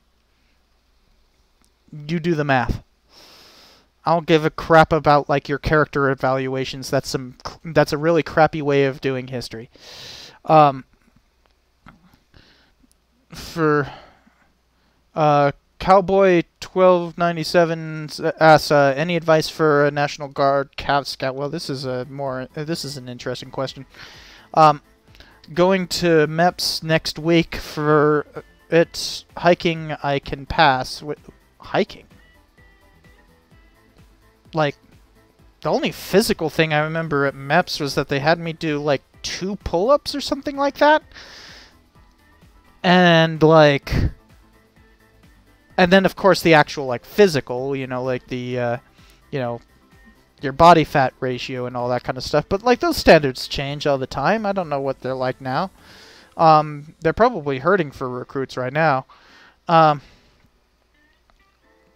maybe not. I mean, we just ended in Afghanistan, so they might be drawing down, especially under a Democrat. I don't know.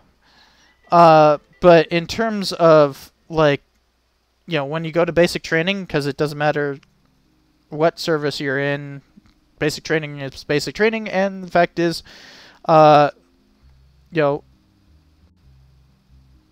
don't go in there with a cocky attitude. Don't be going in there acting like you're going to frickin', you know, like, I'm not going to take orders from Jimmy. Like, you will learn very quickly that you will take orders. And the people who are the most persistent in that will be the ones who get their fucking face pushed in. I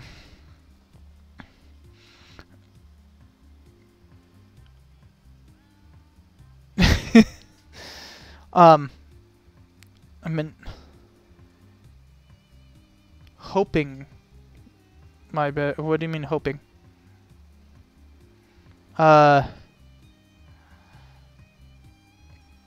Yeah, hopefully that helps. And, like, main thing is, once you're already headed towards MEPS, your recruiter probably has already clocked you on whether or not you will make it through MEPS. Like, they're not going to send people to MEPS if they don't already know that you'll pass, you know?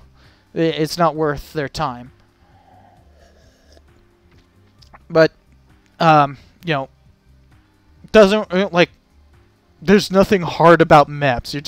You're going to spend some time at some frickin' hotel and, you know, get sworn in, whatever. You know, sign your name on the dotted line and have somebody frickin' fondle your balls. Otherwise, it's like, like, as long as you can turn and cough, you'll pass. Unless you're a woman, obviously. I actually don't know your gender, I'm just assuming. And that's a bad assumption. But, like, well, your username is Cowboy, it has boy in the name. But, you know, you can turn and pass. I mean, turn and cough.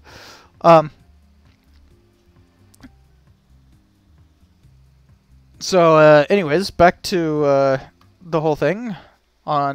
And this is, by the way, my grandma was also a soldier. She was a nurse during World War II.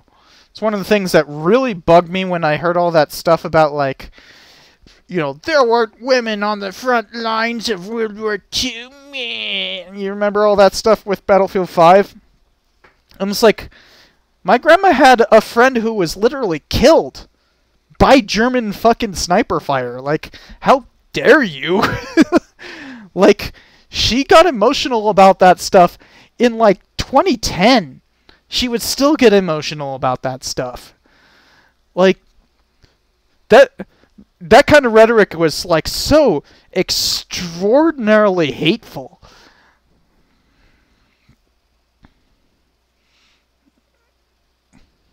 But, Grandma did not go overseas. She actually stayed in California the entire tour. And actually got trained in San Luis Obispo at Camp Roberts. It's interesting going to Camp Roberts and, like, hearing her talk about Camp Roberts and then going there. I was there in 2009. And like I would literally call her on the phone and be like, you know that thing you were talking about, the freaking gas, like we constantly talked about the gas chamber, and the like I'd call her up and be like, hey, you remember the gas chamber you were talking about? Was it like nestled between two hills? And she'd like, yeah, that sounds about right. And it's like, yeah, I'm right here. I'm standing at it right now. Like we'd actually like talk about that over the phone. She died. Well, you can see she died in 2012, but like, you know, she was the last of my grandparents to be alive. She was quite the character. She was related to the Youngs, the progenitor of which was actually one of the founding members of Orange County, and I'm actually named after the guy. So it's kind of a different family history. And yes, my parents did combine their names when they got married. Really, what endeared me more to General Patton was my time as a tanker. Also, anybody who gets mad that my parents hyphenated their names, fuck you. Just saying that. There's people who get mad about that, and fuck you. Anybody who says that. In basic training at Fort Knox, I had to see General Patton's picture everywhere. And I never heard the end of people making jokes at my expense. When I was in basic training, I was at what's called OSET. One service unit. I don't know what that stands for. OSET is where you do basic training and AIT, as in like job specialty training.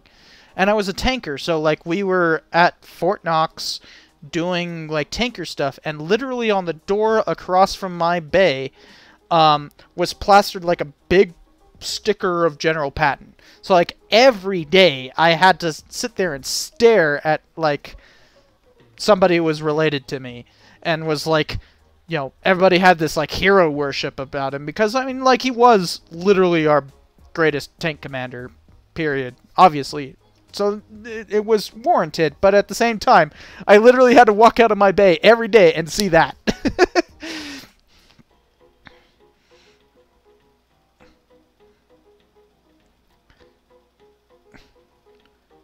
Which MOS did you go? Oh, you're going Scout? I was a Scout. I became a Scout later. I became a Scout in 2008. Is when I switched from being a tanker to a Scout. I joined in 2005 as a tanker, and I switched in 2009 to being a Scout. I didn't have any choice in the matter. I would have absolutely chosen to remain a tanker, but I didn't have any choice. Our unit was just switching to being Scouts. One station unit training. Thank you, Bev Geek. That's exactly right. One station unit training. Referring to,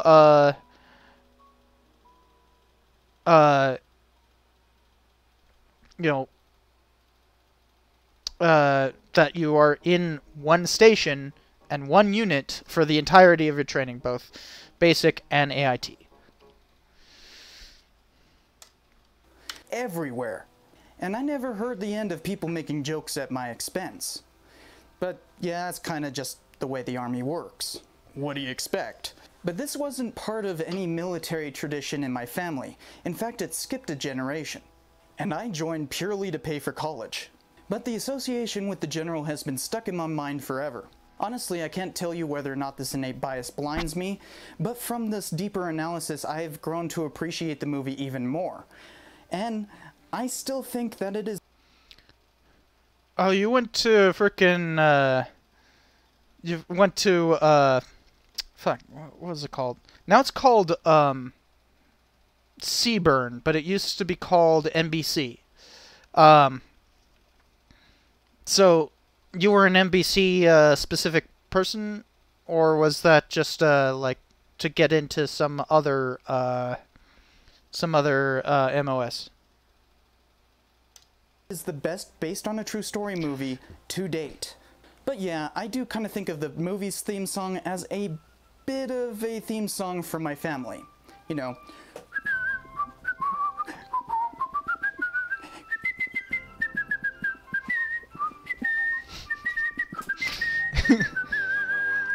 something I gotta point out. When I did that, I didn't have any, like, reference in turn... Because getting the exact pitch for something is actually pretty hard to do, right? Like, you need to be able to get, like, the exact pitch, and you need to be able to do it exactly on time.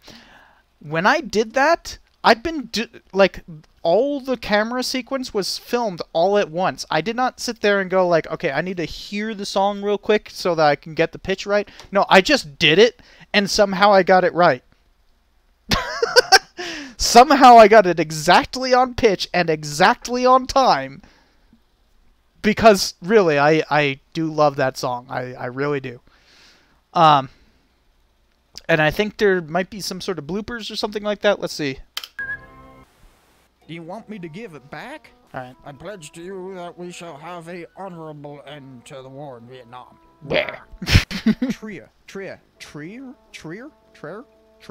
Trier. Namely Normandy. Normandy. Normandy. That actually is difficult to say. Americans have never lost and will never lose a war. Wrong!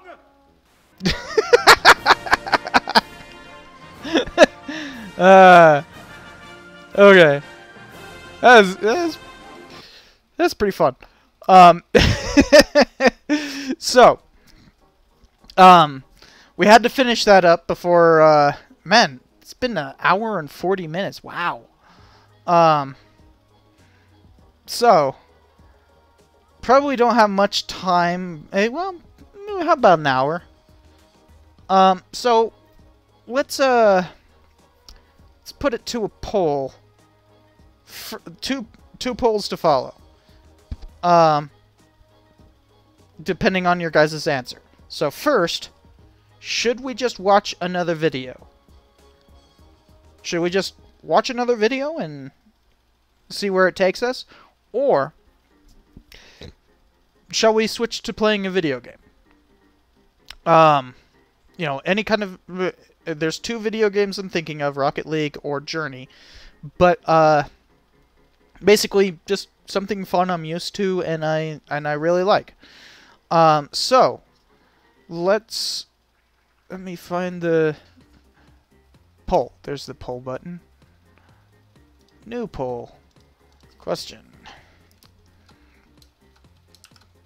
Game or video? Watch a video or play a game. And we'll set it up for just 1 minute. You guys got 1 minute. Go! 1 minute to decide on whether or not we'll play a game or watch another video. Choose it quick.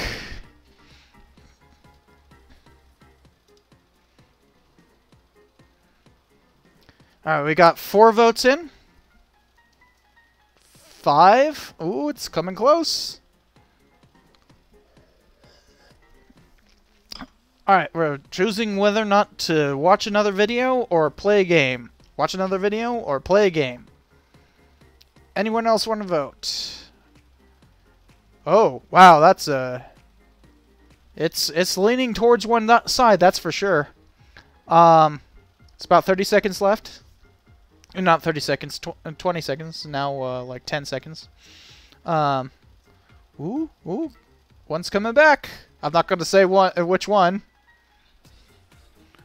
And watch a video has been chosen. Alright, so that entails another poll, which is which video, and here's the thing, my own or someone or another history tuber.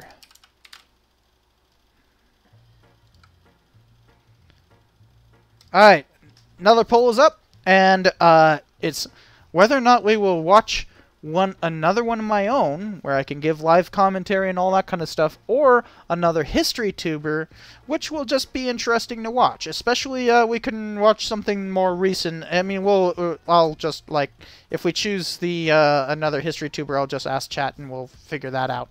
But my own, of course, I can give live commentary as I have done with the previous ones. It's actually quite fun, kind of rewatching this stuff and going like, oh, here's that, and here's this interesting thing. But it's also interesting to go and watch another history tuber. So, what do you guys say? Which one is which? We've got another 10 seconds. 5, 4, 3, 2, 1, 0. Oh.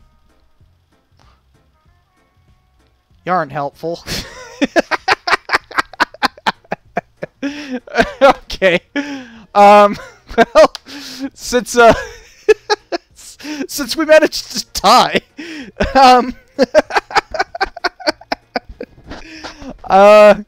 let's see here. Let's just ask the chat. Just put in, what would you like me to watch? It could be literally anything, as long as it's a history tuber, myself included, of course. You want me to rewatch something from my own video, my own oeuvre? Oeuvre, that's a funny word. Just put it in the chat. Just type it in the chat. I will give you guys, I don't know, a minute. Is there a... Frickin', let's say a minute, timer, and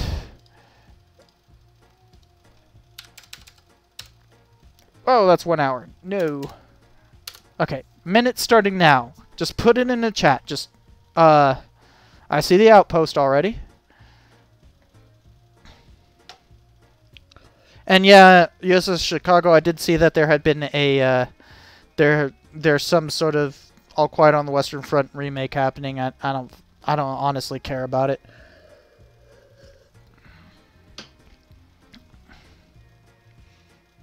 Can we get a Grant video or something?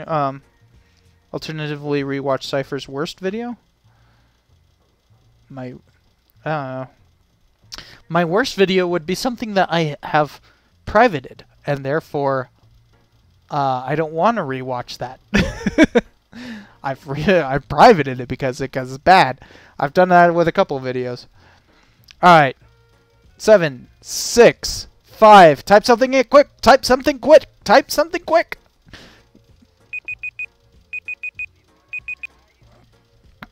Alright. We're out of time. 300 is private. Yes.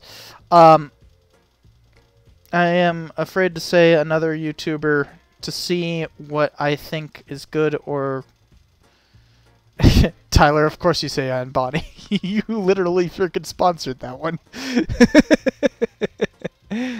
I did see my Outpost video. Well, DNA Trog, you're too slow, but just type it in. We've got one that's a viable option. Come on. Not and Bonnie again. Like, you can't want to see your own sponsored thing. Come on. Let somebody say, like, something that they're actually interested in. DNA Trog, what do you got? And yeah, I'd be perfectly fine with some other history tubers thing. Like, I genuinely be interested. You know what? I just thought Death of the West is a long one, dude. That's an hour long. But here's something. Let's go and see who made something fairly recently, right? If we go into my subscriptions...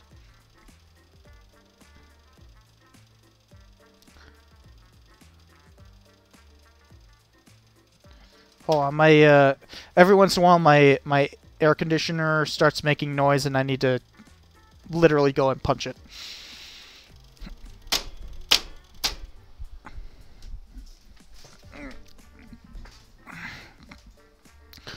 Alright, so. Nothing spectacular today.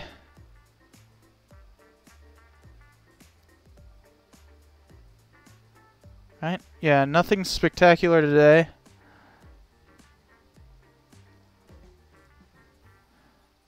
Do.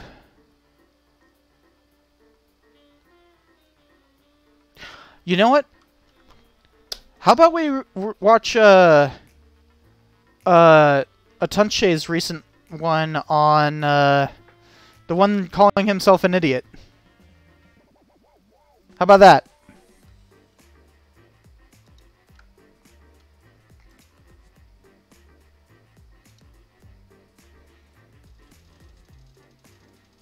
Oh, you guys said, wow, this thing is really starting to kick up again. Hold on. What the heck? That thing's annoying sometimes.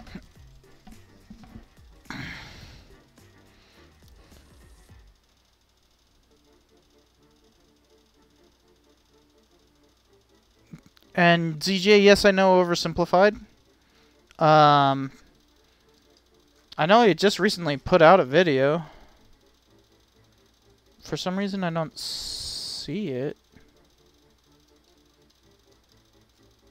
Oh, it's because there's just so many at once.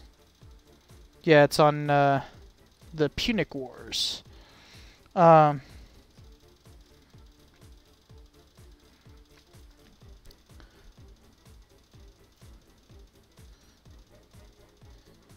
So, yeah, so okay. Let's watch the Atunche's thing because it's kind of interesting. I will point out. Does he not have a link to the original video in here? Oh, he doesn't.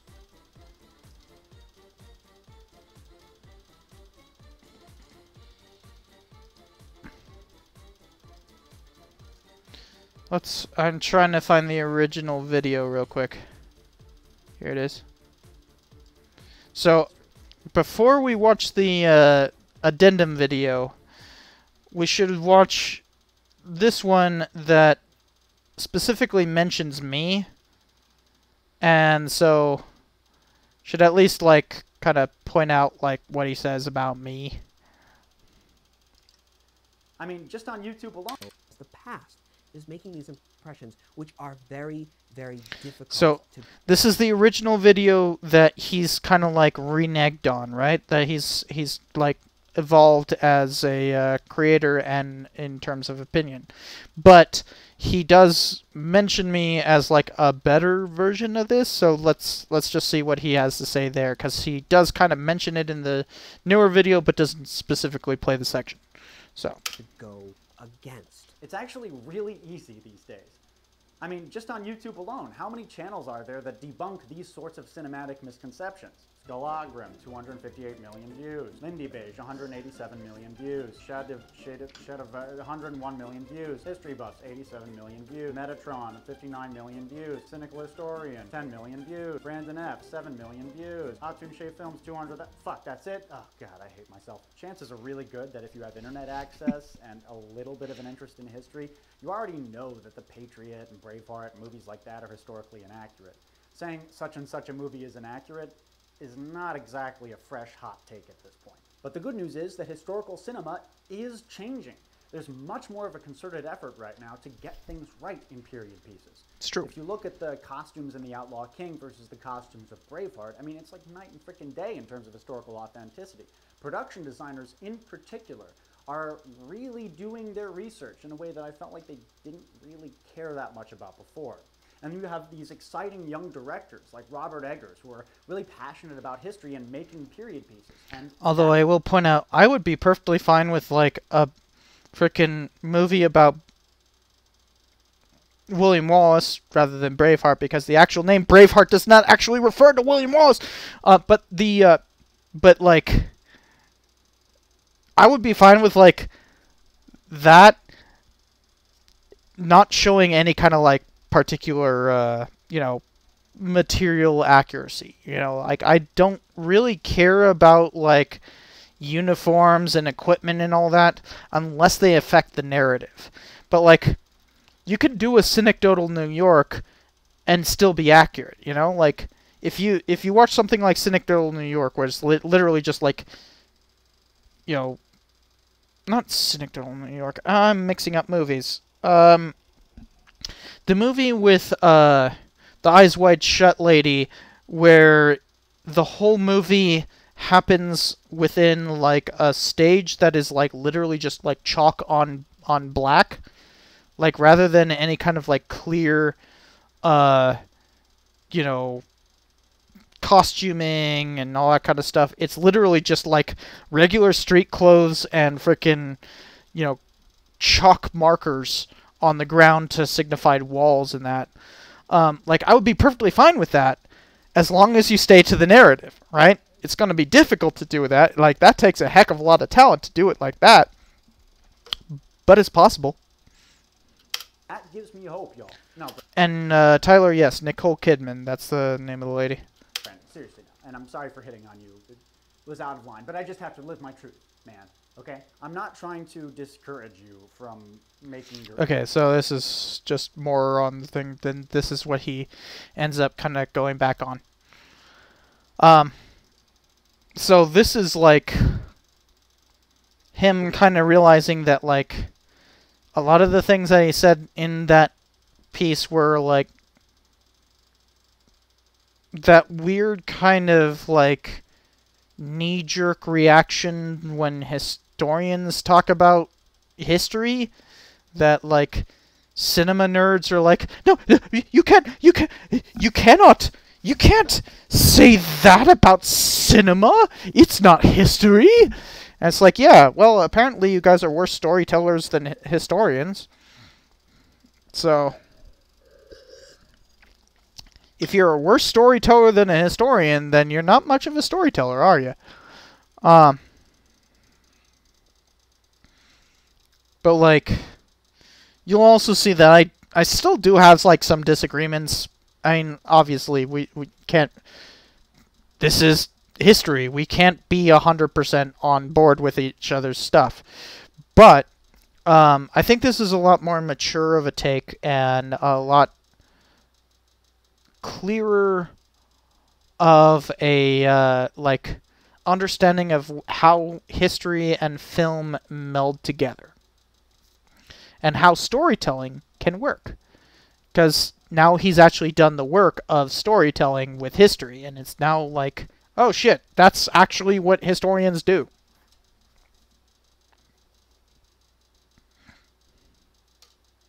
About 3 years ago now, I made a video called No!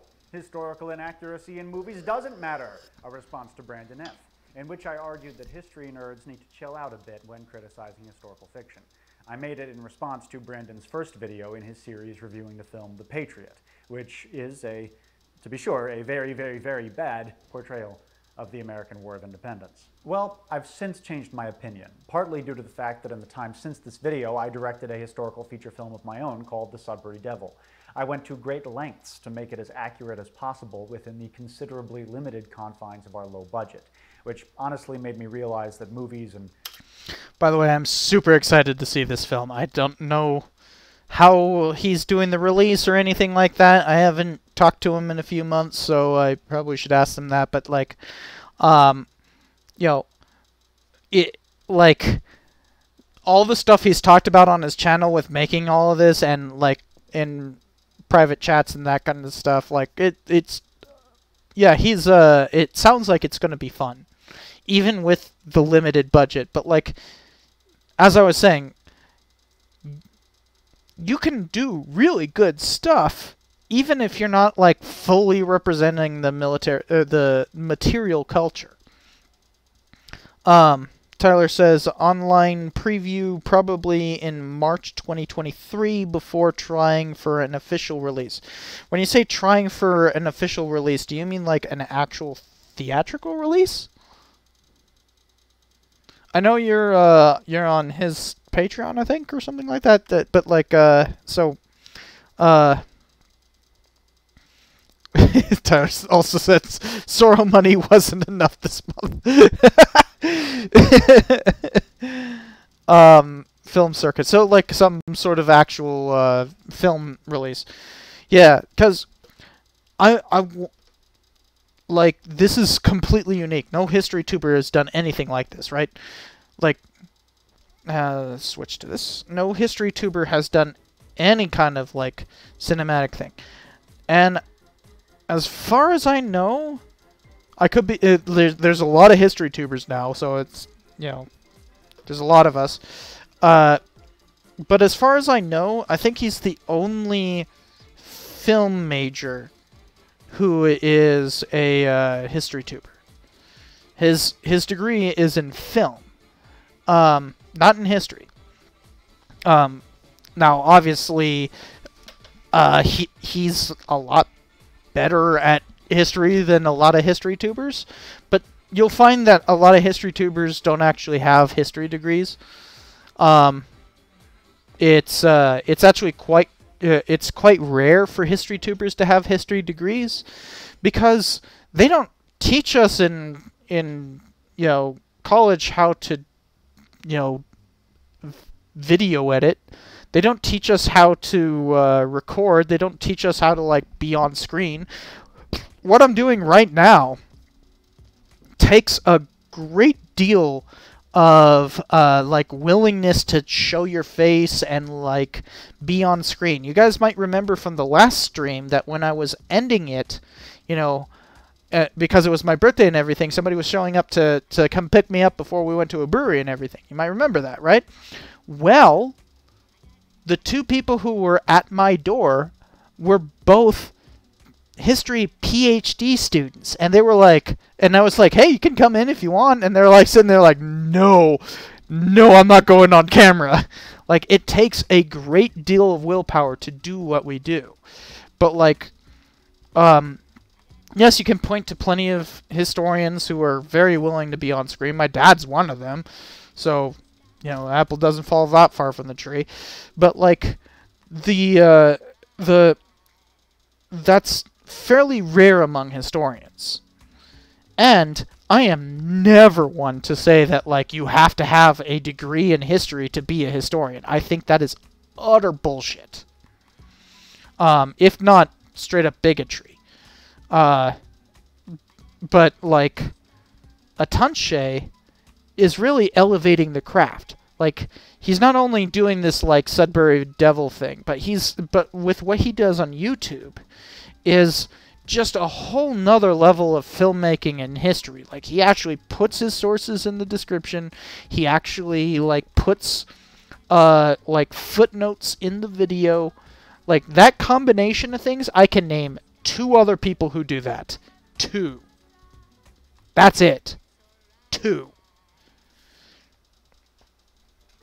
So, like, that is such, like, a higher degree of scholarly input than most history tubers that it's kind of astounding that it's not more of a thing. So, any criticism I'm going to have of this video, keep all of this commentary in mind. I think he's, elevating the craft, which is about as high of a compliment I can give. Shows with 20 or 50 times more resources than I had really have no excuse. So now I'm going to respond to my past self and come to Brandon's defense. If you don't know who Brandon F. is, I do recommend his channel. There are a lot of fun and informative videos on there. He's basically a masshole tour guide with a closet full of costumes who stands in front of a bookshelf talking about history. As a masshole former tour guide with a closet full of costumes, here's my costume closet. It's a little messy right now, sorry, but we got some chainmail, some severed limbs and stuff, and oh shit, oh don't look at that one, don't look at that one, don't look at that one. And he talks about history in front of his... I don't know why, but like the one time I pointed out that I have a copy of Mein Kampf on the shelf, people got really angry about that. Like, the fact that a historian has a copy of Mein Kampf, although I will point out that it's literally right next to the Bible. I do that on purpose. But like, Yeah, I was forced to read the thing. Like, that was required reading. I've got a gnat in here, god damn it. But that was, like, literally required reading. So, like, you know, you gotta use these things. I mean, right in the background of this shot, you can see a freaking, forgot what they're called, but, like, you know, Red Army thing from 1918 to 1922. Also very associated with the Cheka. You know, the name of one of my, you know, far left characters who's just like a caricature of like tankies. So like even in the background there's, you know, kind of equally evil thing. I mean, he's literally got it on a skull.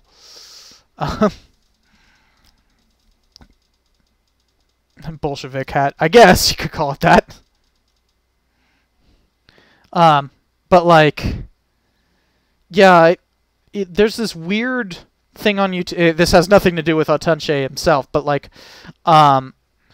there's this weird attitude that like you're not allowed to show Nazi stuff when talking about history, which is like, what? Considerably larger bookshelf. I feel like I'm uniquely qualified to offer a counterpoint to Brandon's claim that historical accuracy in movies matters. The bookshelf is my penis. So this I have so many books now that I have to, like, look at this. Wait, hold on. Look at this. I just have books, like, holding up bits of my living room. Like I mean, that's not even all the books. There's more books right there. I just have like books like holding up bits of my living room. The books are, but I'm also using this as a segue because I need to go and grab another beer. I will be back in just a second.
Okay, so I didn't get anything special.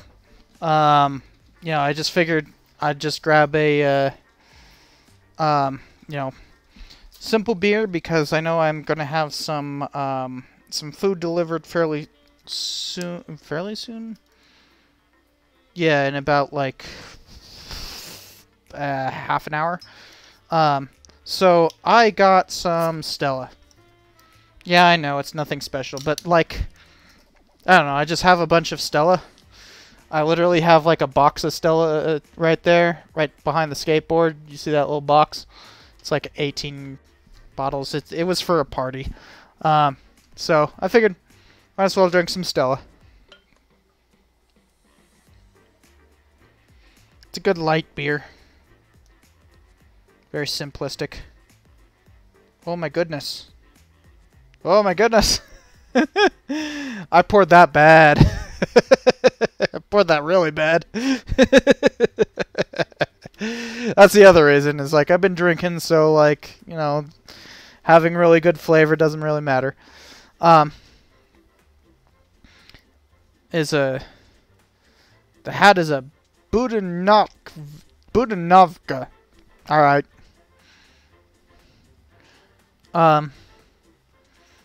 For some more foam than beer, yeah. Yeah, I screwed that one up. I don't know. I don't have much respect for Stella Artois. I mean, one, it's French, so like by default, I don't have much respect for them. But also, I don't know. I just, it's not a particularly good beer. I just have a ton of it because of a party. But now I got the whole thing in there. So, you know, let's just hide all that foam. See, now I got the whole thing in there. There you go. I thought it was Belgian in... I'm pretty sure it's French. It's called Stella Artois. Well, it was brewed in the USA and bottled in St. Louis, Missouri.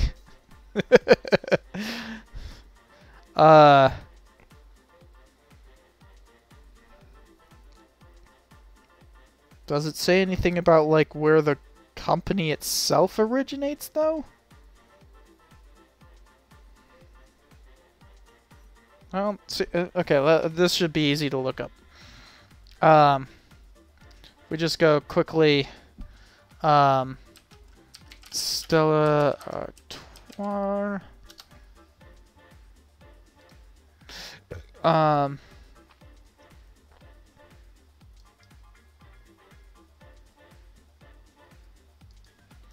Makes me put in my fucking birth year, because apparently that matters.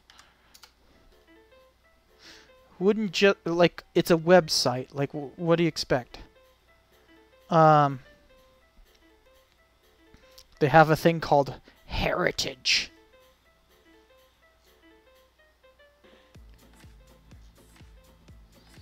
Belgian. Okay, so, in fact, I should probably share this. It is apparently Belgium in origin. Oh, that's a terrible website to find. Come on, guys. So it's originates in Belgium. So, alright. Still has a French name, so I'm just gonna be prejudiced against the French. Because that's just, you know, I'm born into that. That's just how we are. I saw something... Oh, yeah. And then there's a, you know, brewed in the U.S., though. Apparently they, like, are proud of that. Is beginning to transition to U.S. brewed. So it is primarily brewed in the U.S. Okay.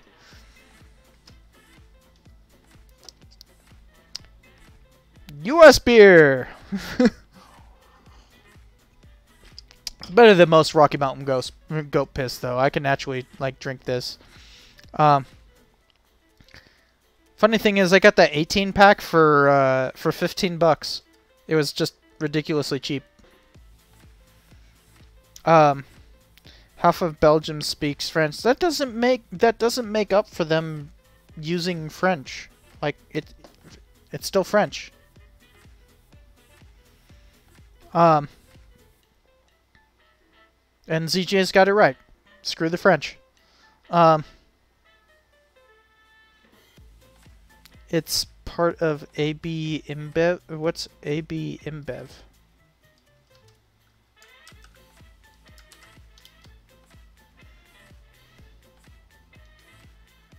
This brewing company resulting from merger of a Brazilian brewer, which, okay, cool. What is it? It's from, oh. It's, the parent company is still in Belgium, though. The parent company is in that. However you pronounce that. Oh, hey, look, there's a listen button. Anderlecht. Anderlecht. No, Anderlecht, I think he said. Anderlecht. Anderlecht. I don't know why, but Dutch is one of the like worst sounding languages.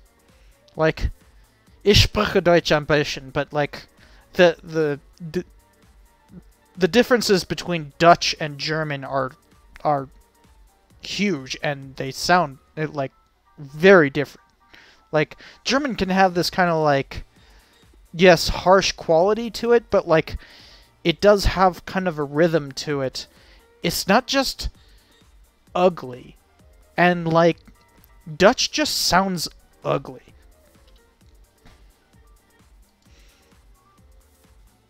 Dutch is just the purest form of English.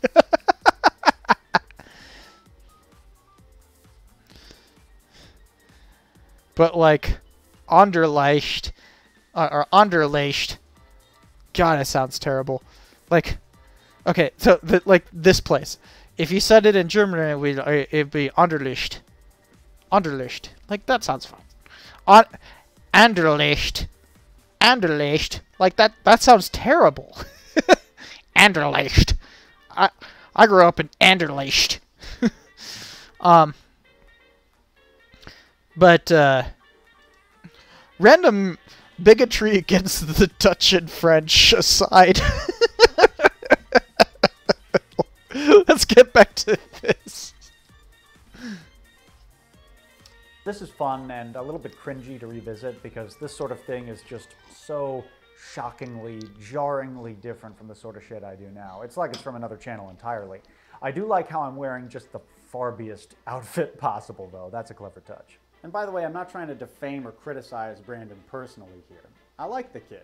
He's got a passion, he works hard at it, and I feel like if he and I got into a conversation about historiography and historical interpretation, we would actually agree on most things. He also looks damn fine in his red coat uniform. I mean, I'm not trying to make it weird or anything, but I'd swipe right. Still would.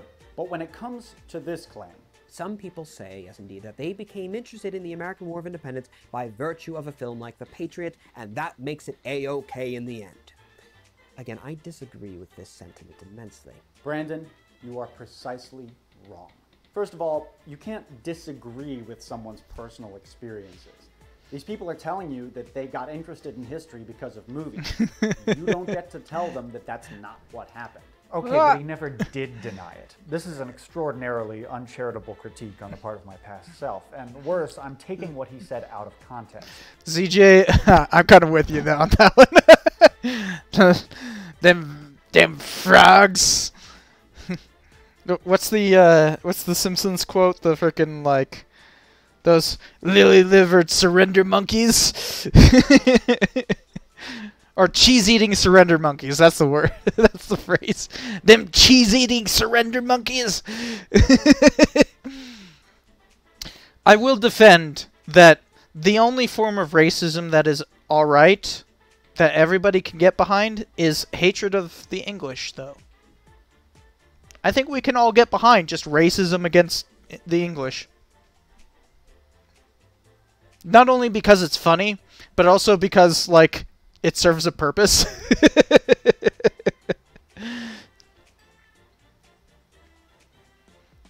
I'm of German heritage. I'm of German heritage and therefore genetically born to hate them.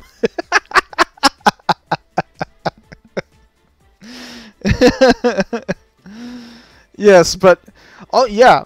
The whole new Prime Minister of England deserves a lot of hate, yeah. But back to this. If you go back and watch the original video, he clarifies that point very precisely. You know, you start sort of like at a baseline of knowledge. You start at a certain level of knowledge, and maybe like you gain a couple of points of knowledge based on the thing that you learned about. The thing that got you interested in the time period. Say you go to a reenactment, and yeah, some things in the reenactment are wrong, but some things are right, and overall, you know, you start off with like a little basic idea of what it's all about. Watching a movie like The Patriot doesn't give you a couple of bonus points as like to set you on your way. It starts you at a negative. It starts you at a dramatic negative. Actually, from your perspective, it should probably be this way, but you get the idea. Like, it starts you off. What is up with Brandon always doing that kind of thing where he's just got these like weird little like Like, dude, just cut that out of the video. Like, who cares? He's always got these, like, little, like, well, you got the little, it's like, cut it out. He always does that. He's got, like, that, he always has this, like, very precise way of speaking. Right off the bat, with false, like, stereotypes, with biases about the time period, about what everything is about. And he's absolutely right. Now, you could argue that it's not really that important in the grand scheme of things that the public at large have a working understanding of 18th century colonial life. But in the case of The Patriot specifically, that's almost beside the point. The movie is a flagrant piece of pro-war American nationalist propaganda, and I don't think you can reasonably argue that something like that is just an innocent bit of fun. One of the things that I kind of have started trying to get a little bit more into when I'm doing my reviews is, like, why these inaccuracies matter. Not just in terms of, like, you know, understand the story, but, like, how they serve a particular narrative today. Rather than the narrative of the time, as Atunche pointed out right there, it's like the real problem comes down to with either this Patriot movie or Braveheart, which is one that I've gone after, is that it's this, like, weirdly American propaganda. Like, most of the filmmakers aren't American, and yet they're buying just really into this, like, American propaganda of, you know, I'm here to fight for freedom. Let me put it on my freedom hat. Or whatever, I don't know. I don't have it in within easy reach. Oh, I just scared my cat. It's okay, boy. It reminds me of when you called out history buffs when he said Dunkirk wasn't about British nationalism or Brexit. Tyler said that, and yes, yeah, that's true. It's one of those things where, like, to reference what Tyler is talking about there, can pull that up pretty easily.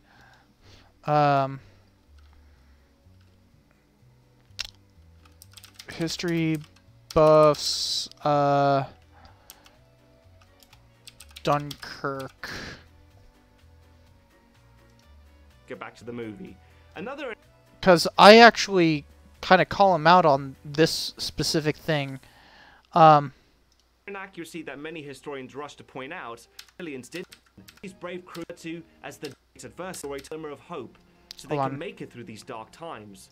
For me to suspend my disbelief. If Christopher Nolan just had a large cast of extras and authors were a very hard lesson, and its successes gave Britain a fighting chance for the battles ahead. Where is it? It's important to see just and no lead actors of color may rub some of the wrong. Minority groups were a minority at Dunkirk. For example, let's take a look at what which is actually kind of a bullshit thing right there. Historian John Broich had to say about India's presence in the evacuation was at the Burma piss here. Not the worst criticism this movie has received. Here we go. Look at this Here it is. article from The Guardian, which says he calls it a bullshit article. Is an inadvertently timely, thinly veiled Brexiteer fantasy in which plucky Britons heroically retreat from the dangerous shores of Europe. What the fuck does Dunkirk have to do with Brexit? It has a lot to do with Brexit, you fool. Come on. Like, good lord. The idea that, like, somehow history is completely... The telling of history is somehow completely divorced from its time is naive at best and openly frickin' denialist at worst. Like, and honestly, knowing Nick, like, this is leaning a lot more towards the worst side of that. This is leaning a lot more towards just straight up saying that, like, no, you don't get to frickin' connect this to connect history to the past, which is like, that's the point. It's literally in her name. History Buffs is right frickin' there. You don't want to do history, then don't call yourself History Buffs.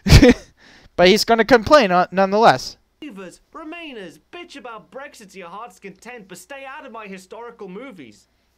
I want history without all the politics. It's like, that's like the shittiest take right there, right? Like that has no freaking clue what the literal name of his channel, right there, History Buffs, right there, History Buffs. Like, the literal name of his channel denotes that you have to get into this kind of stuff, and like he is openly denying that. That is hateful. That is straight up hate. That is what hate is. And he's getting mad, mind you, he's getting mad because somebody mentioned, like, talking about frickin', you know, the fact that there were significant amount of Imperial troops at Dunkirk because the French were using a lot of, oh look, my cat is drinking beer again. I'm not going to stop him. I don't know why he wants to, but alright. He can't get that much beer, but he's literally licking the Stella there. Look at that. Look at that. He's literally... Oh, well, now he's licking himself. I guess that's the same thing. But he was just licking that. But if you're gonna claim to be a history buff, you don't get to play this game of like, I don't like it when history does history. Like, no, that is a really shitty take. Like, no joke. You can quote me to him. I'm fine with that. That is a explicitly anti-history take. That is not how you do history by divorcing it from the present. If you're trying to do history by divorcing it from the present, then you're not doing history, you're doing chronicling. And at that point, you're not allowed to talk about narrative. You're not allowed to talk about how frickin', like, these things matter. They don't matter to you if you're not willing to connect it to the present. At that point, you're not a history buff. You're just an idiot. So, yeah. Tyler's pointing out something that I am very much... Well, I actually I've hurt my voice with that one.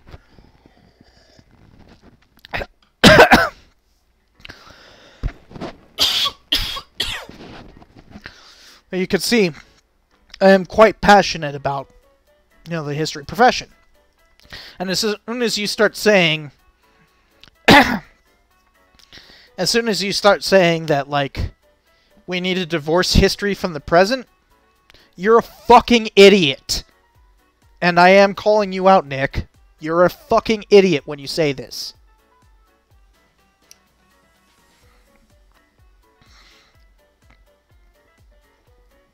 It's done with the Brexit issue when he filmed the video and he let his personal feelings get in the way of good history. I don't know, like, honestly, I don't think that the Brexit issue matters that much towards this, but to say that it doesn't matter at all is fucking stupid. It is ridiculously stupid.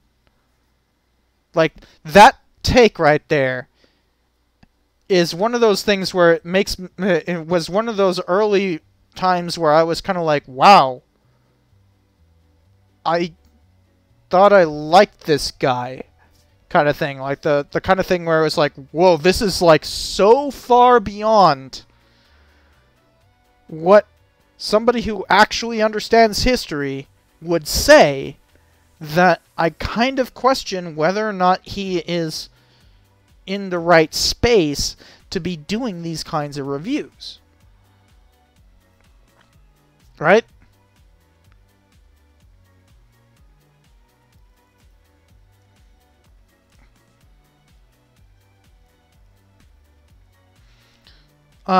So, like,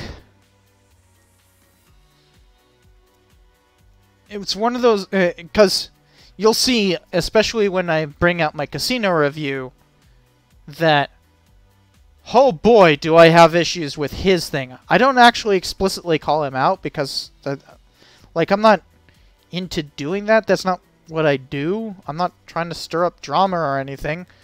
It's just, his casino review was the point where I was like, what the fuck is wrong with you, dude? Like, that was the point where I was like, there is something seriously wrong with this guy.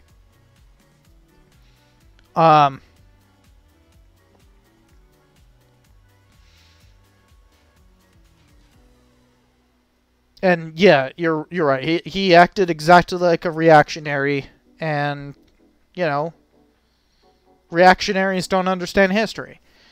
Like by default, they're bigots. But like, I don't think Nick's a bigot or anything. I just think that he was leaning right into that kind of rhetoric, and it serves no place in a so-called educational channel. We saw later that like his research quality progressively got worse over time, and you know, now his channel is where it is. But like, that is just crap. And so, mind you, when Atunche did his first video, this was something that like his Dunkirk video, which was like the first inkling that we had of Nick not being particularly good at history. Like that wasn't out yet. Like when this was like, I think they came out fairly close to each other, but like when the video itself was made, obviously these are always made weeks ahead of time, it wasn't out yet. So even that was like not of concern. But also Nick's just kind of receded into the background. He just isn't doing anything of importance anymore, so it doesn't really matter anymore. I'm like the only one doing historical movie reviews anymore. Like, I think I'm like the only one, and I do them very rarely. What other videos show Nick in this? Like literally everyone since. Like it was kind of his coming out as being a bad history person.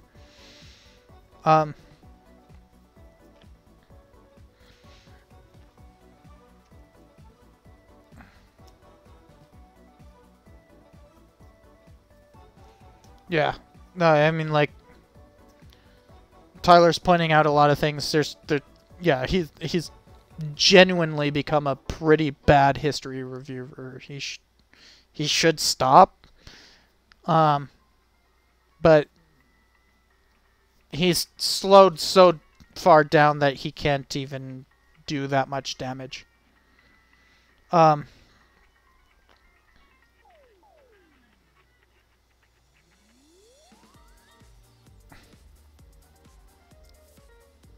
I don't think he went as far as saying that Muslims deserved the Crusades. I don't think he actually said that. But yeah, he did have like inklings of that. But like you know, you can be a good conservative historian. There's nothing wrong with that. It's when you start saying that somebody deserves to be murdered that's... Yeah. Anyways, let's get back to Atunche's new video, who has a far more nuanced take on historical accuracy. And I don't think you can reasonably argue that something like that is just an innocent bit of fun. I agree with you that the Patriot is propaganda. It is shameless American nationalist propaganda. But here's where you and I differ, Brandon. Darling. Sweet Lips. May I call you Sweet Lips? There's a distinction between nationalist, or in the case of Gods and Generals, racist propaganda, you know, the sorts of things that inspire people to shoot up a Walmart, and little trivial historical facts that really don't matter all that much. One thing I learned in a big way while shooting my movie was that the Sudbury devil is in the details, right? Niggling little things add up very, very, very quickly.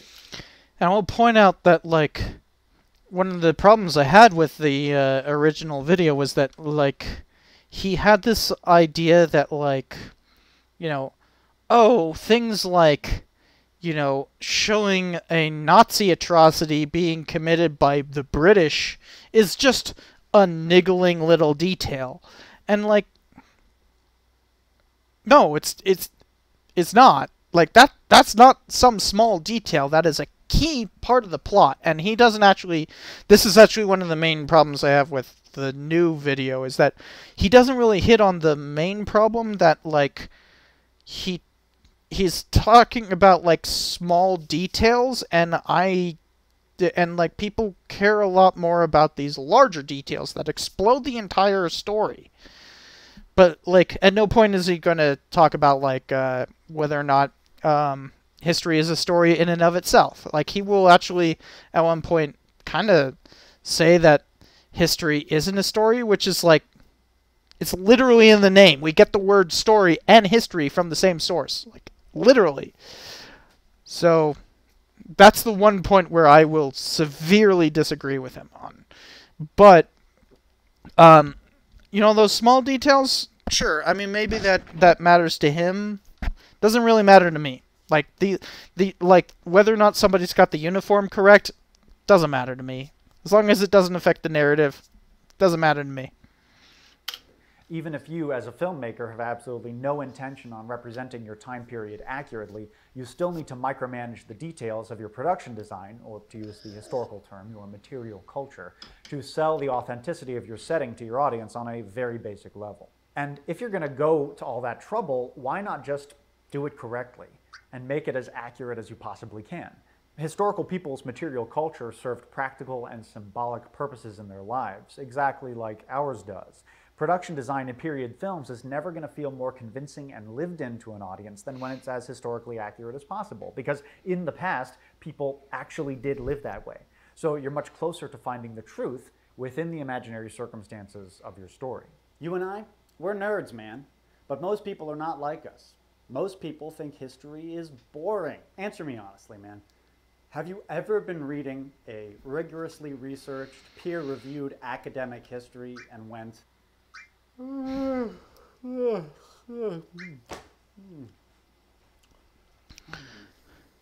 Hey guys, I gotta pick up something real quick. I have a DoorDasher who just arrived, so hold on a second.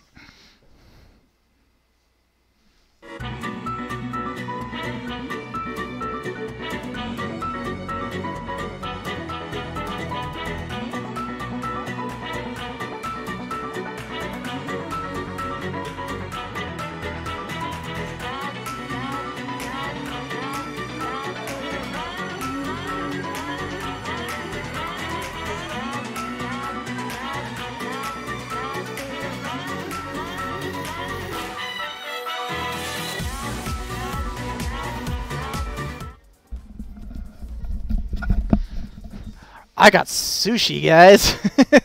But like, King could tell I got sushi. Holy crap! Look at him. He's like, I want it. I want it. But I have a batch of sushi. I got like this super literally 75% off from DoorDash. Look at this guy. He's like, give me some of this sushi. You don't even like fish. Seriously, this cat doesn't like fish. What kind of cat doesn't like fish? But he cares that I got some sort of food, and he knows that I'm going to eat it, and that's all that matters to him. Nope. Nope. None of that. You don't get to go over there.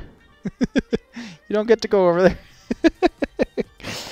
That's food. You chose to go the other way. And now you're stuck here. Nope. You have to go that way. Alright, so.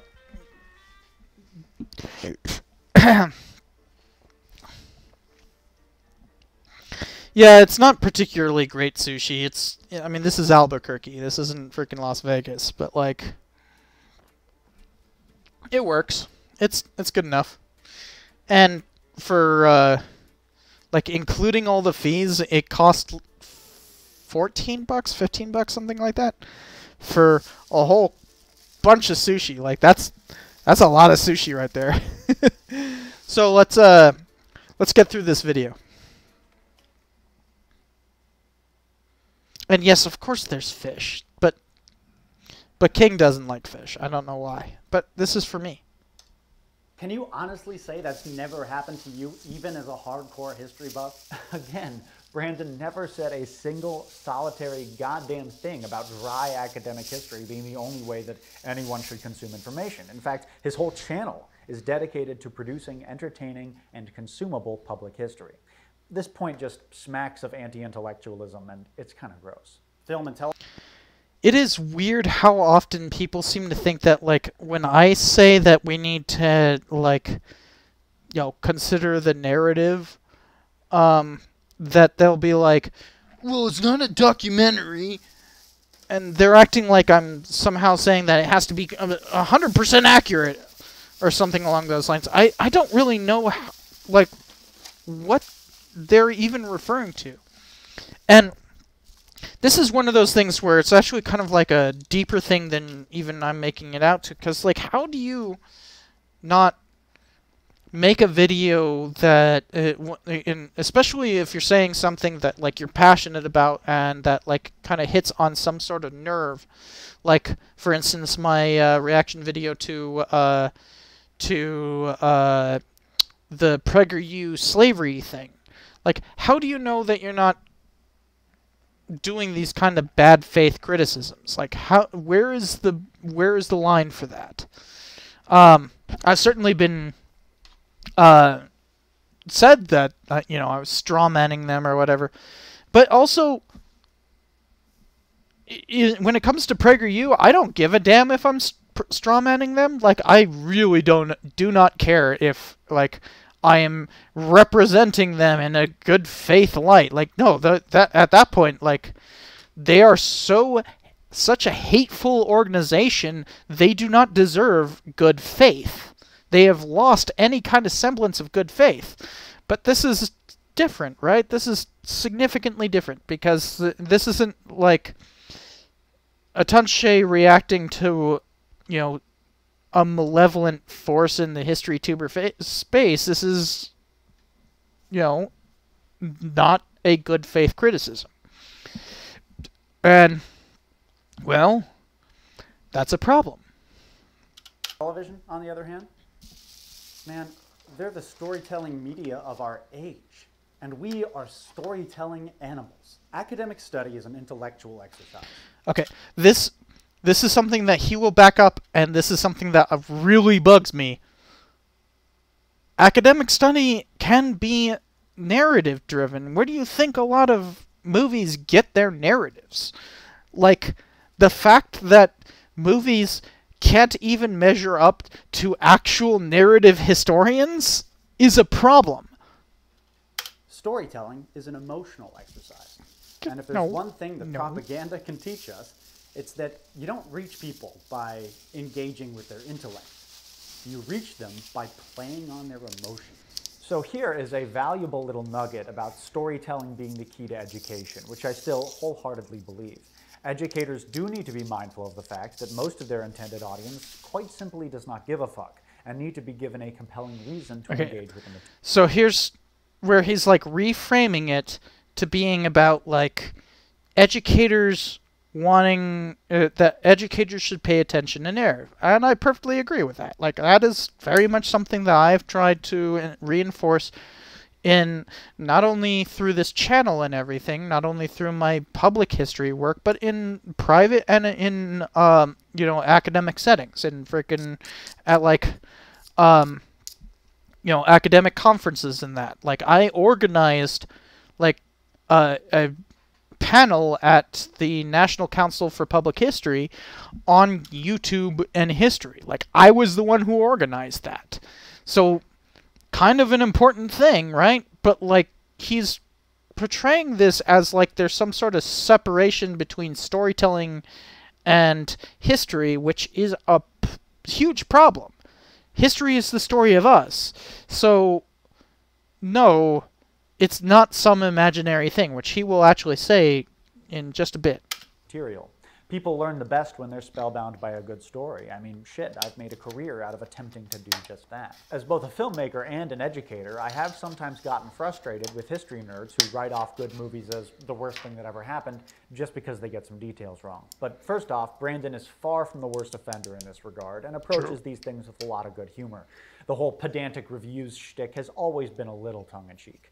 And second, the filmmaking is not what concerns these historians, not at all. If you want to see a good movie praised for its artistry, then you want a film critic, not a historian.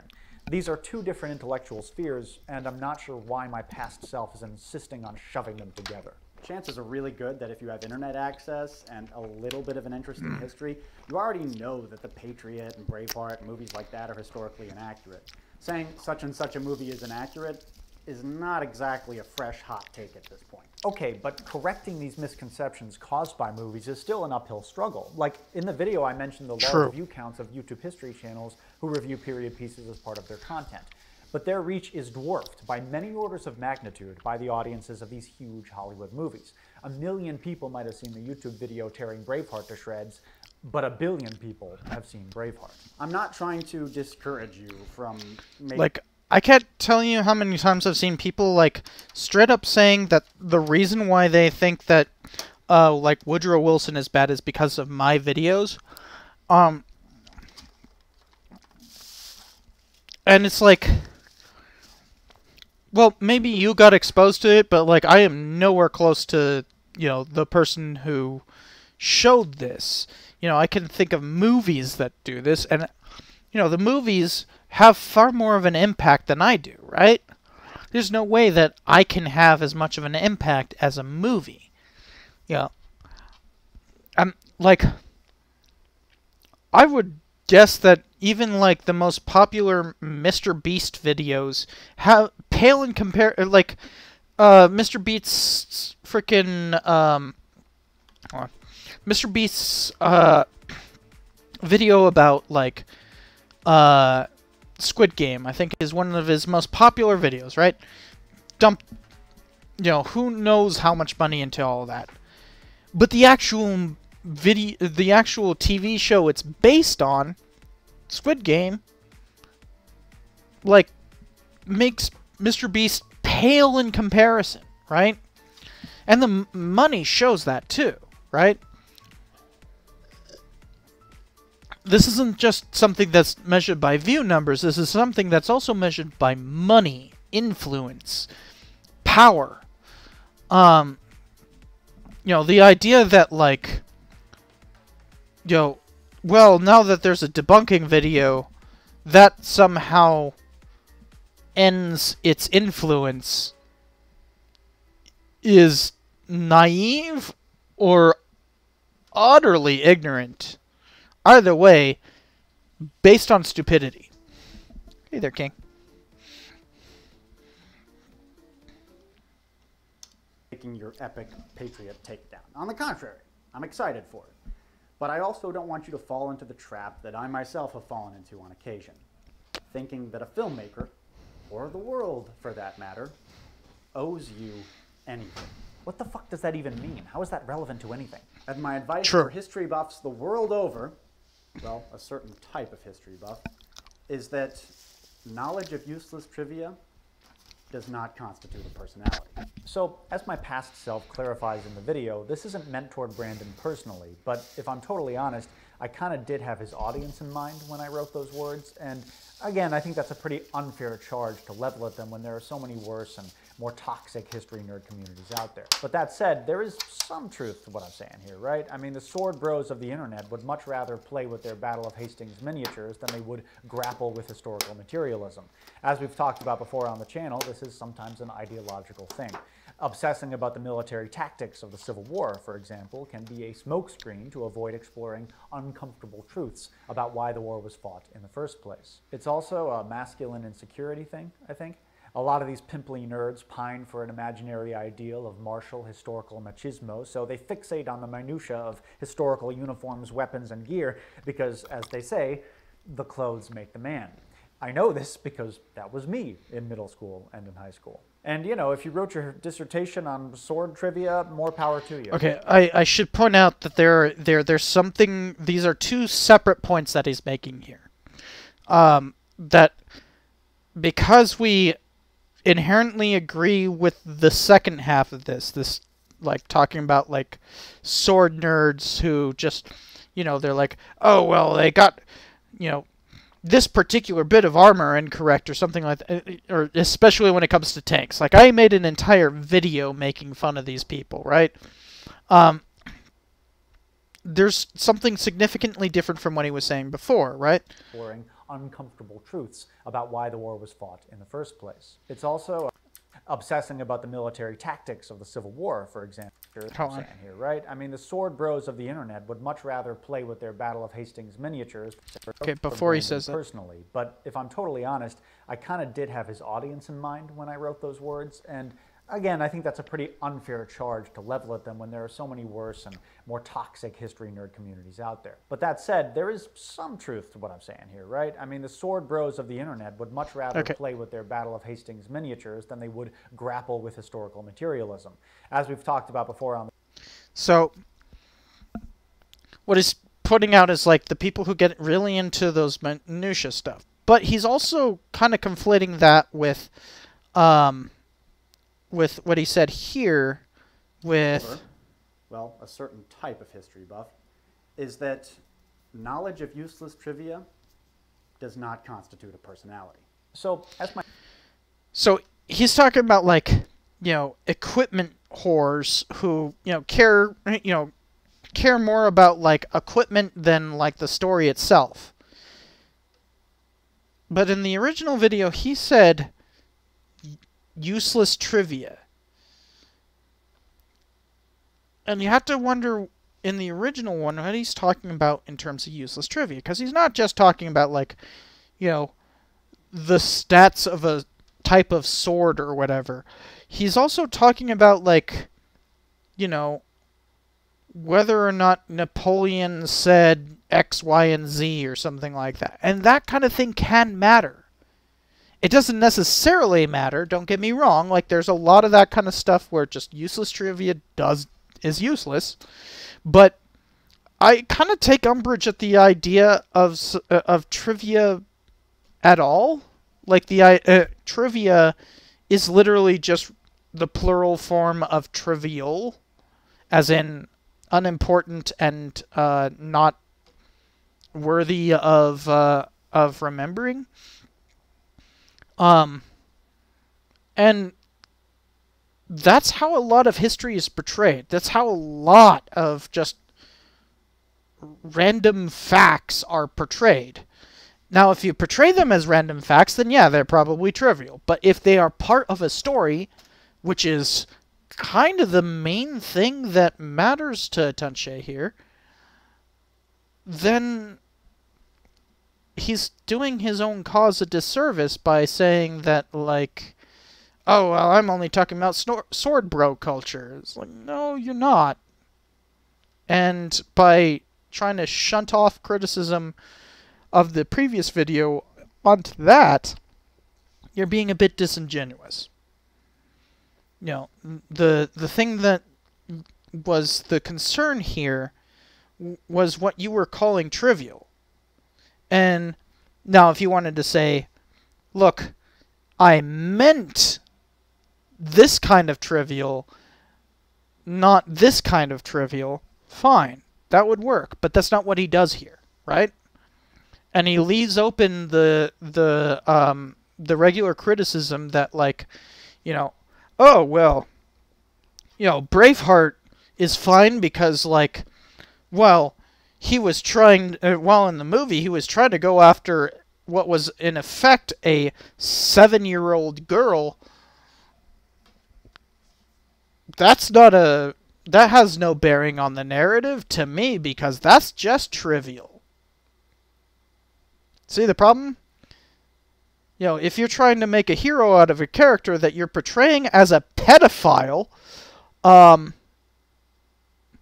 you know, maybe that isn't trivial anymore.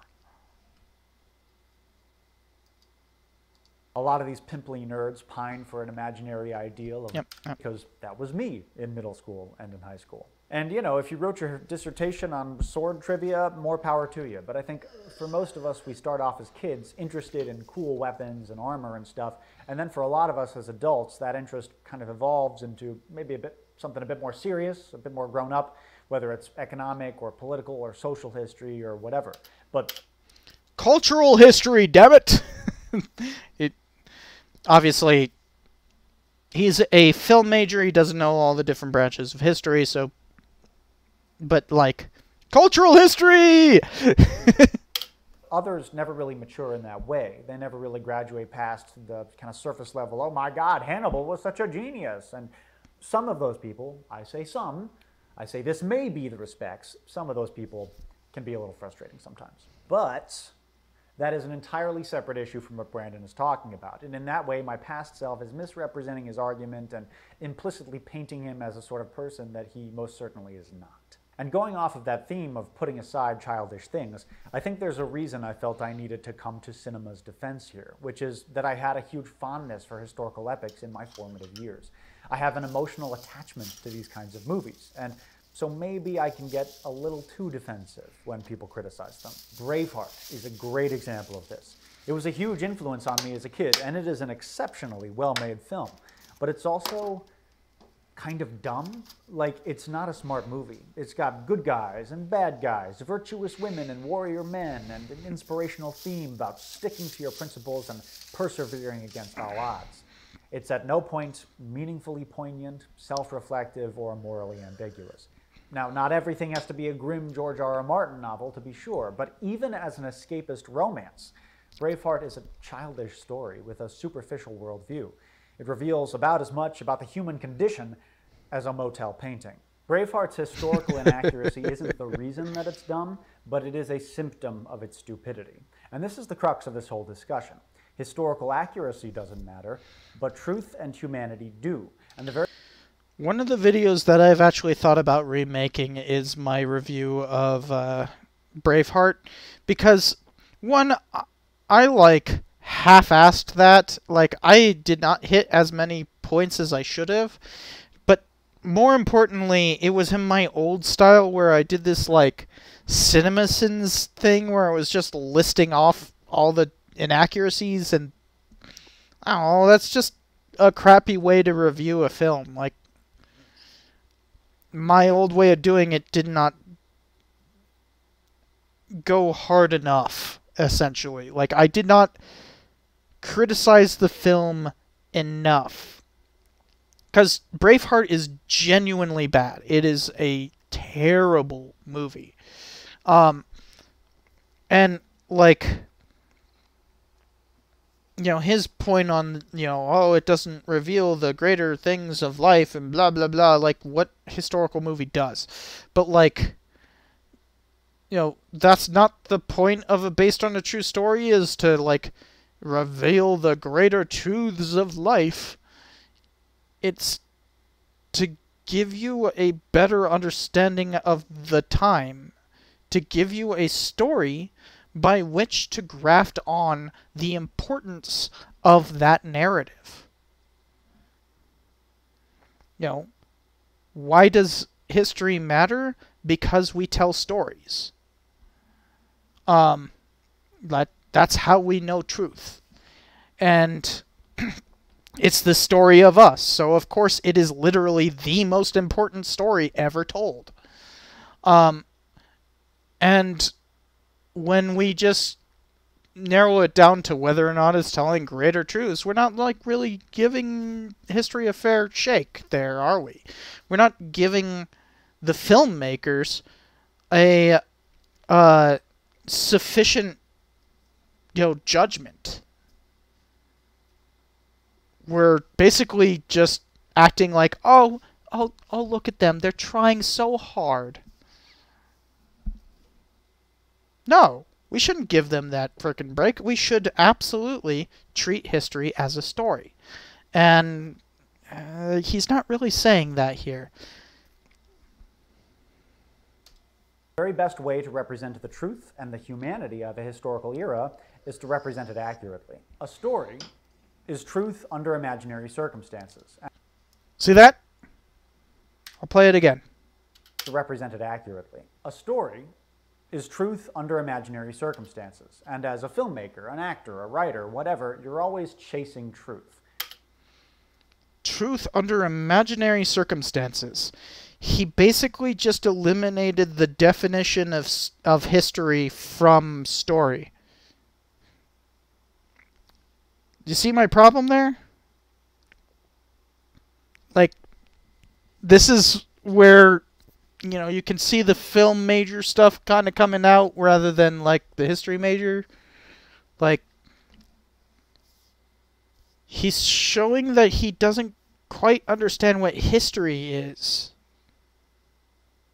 That, like, story is just truth under imaginary circumstances? Is history imaginary? No, we back it up with evidence, right? Like, that's the whole point. It's the story of us. The only way we can tell that story is through evidence. And he does this all the time on his channel, right? Like, this is key to his channel. But, like, this is one of those things where you can still see the, like, background radiation of his education blinding him to the reality of the situation. Like Hamlet said, the purpose of playing, whose end, both at the first and now, was and is to hold, as 'twere, the mirror up to nature, to show virtue her own feature, scorn her own image, and the very age and body of the time, his form and pressure. Is a mirror imaginary? To hold the mirror up to nature. That's what it's all about. Movies are illusions, right? Shadows on the wall. And Loki Fish, no, historians aren't detectives. Like, I mean, we can function as detectives, sure, but, like, detectives aren't storytellers. That's not their job. Their job is to prosecute a crime. That's not my job. I don't give a damn about, like, who's guilty. That's not my job. I don't give a damn about that. Determining guilt is not at all my job, and so I'm nothing like a detective. Your job as a filmmaker is to make the audience forget on some... As in gathering evidence? Historians predate detectives by millennia. So, if anything, they're just trying to ape us ineffectually. So, no. Visceral, animal level that it's fake. When the audience sees the truth in a story, the more they buy into the reality of its illusions and become emotionally invested. I do not buy into the reality of the illusions of The Patriot. I watch that film and I do not see a soldier named Benjamin Martin leading a dogged resistance against British oppressors. I see an idiot writer with a head full of American mythology playing with paper-thin characters as though they were action figures. The same with Gods and Generals or any of these wildly inaccurate bad movies. They're bungled magic tricks. So, Brandon, you were right. You are vindicated. I'm not sorry. Okay, well, we don't need to go through the rest of it because it gets like weirdly affectionate towards Brandon. Yeah, the homoeroticism in there. Yeah, cool, I guess. I don't know what's going on there, but, like, you know, if he likes it, kind of thing. But the main thing that I'm trying to point out here is that he still isn't quite getting what, you know, our problem with the whole idea of a based on a true story is. That it should be based on a true story. Like, that's in the name. Now, I don't care about the differences between based on a true story and inspired by a true story. Those are just different ways of phrasing the same thing. Like, however you want to word it, it's still trying to be based on a true story. the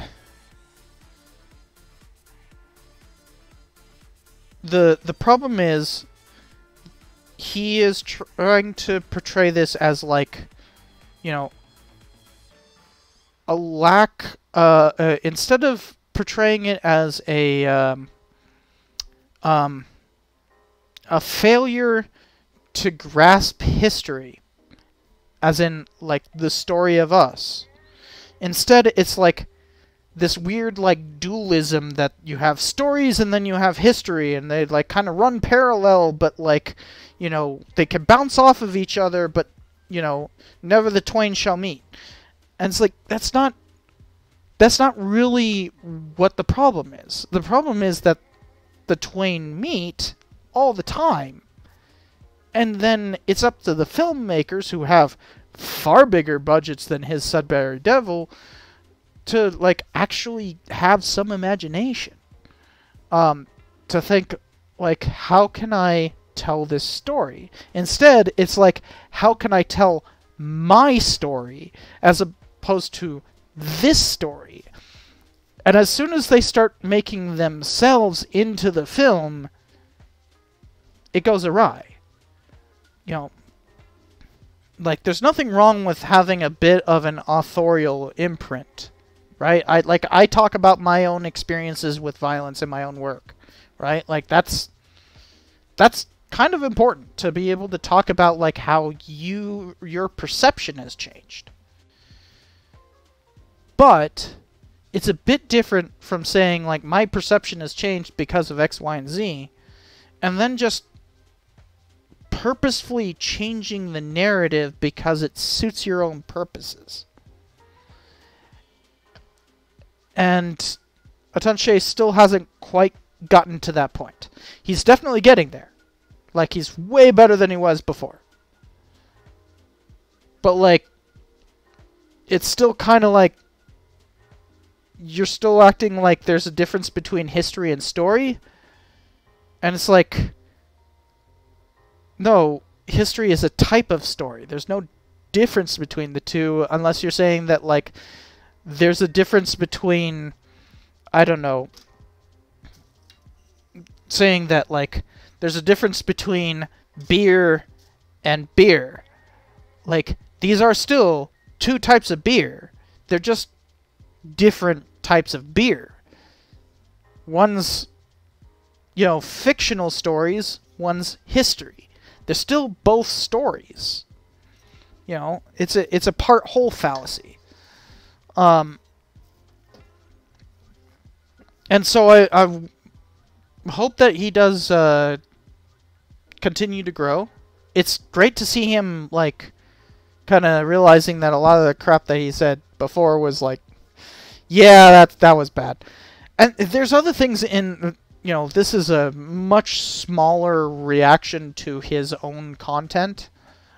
You know, his previous one has actually a lot more nuance than he's letting on. So, like, he's actually kind of, like, strawmanning himself. Which, fine, whatever. Like, that works. But, like, there's pieces of it that are, like, where he talks about how, like, a focus on props can affect, like, the ability to cover narrative that he doesn't go into here. And, like, that matters. Although he also is kind of hedging that off at the beginning, saying, like, look, I made a really low-budget movie and cared a lot about accuracy.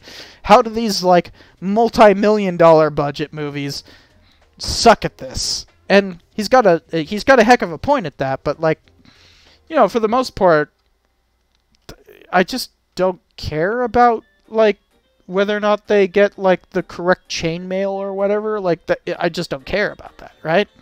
Like, if you go to my most recent video, The Last Duel, you will see that I just straight up say, like, oh yeah, they got the axes wrong, and they got the frickin' helmets wrong, and there wasn't a joust or anything like that. Yeah, whatever. Like, I point out these inaccuracies and just go, and just, like, hand wave them away. Like, cause, like, the material culture there just doesn't fucking matter. Like, that is genuinely unimportant to the plot, right? So, whatever. Because $1 million films are rarely one person's vision, and studios can and will meddle. That happened with Robert Eggers' new... I don't know who Robert Eggers is. But, like...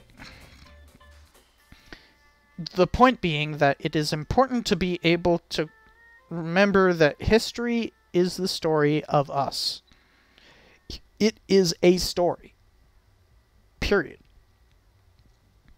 Trying to differentiate between history and story is a foolish endeavor. And that's something that still needs to be put in place. That is my main criticism of Tunche's take here, is that he's still relying on that really incorrect view of history as like a litany of facts. And that's just not what history is. So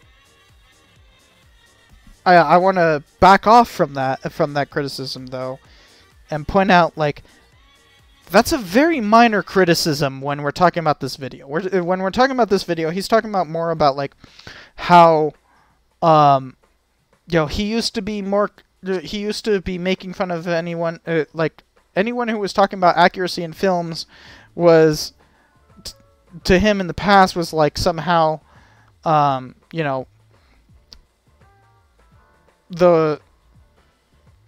this person who was only about like you have to get everything right otherwise it's not good, and this like that's just not what anyone was doing, right? And he's grown up on that, right? He's evolved and good.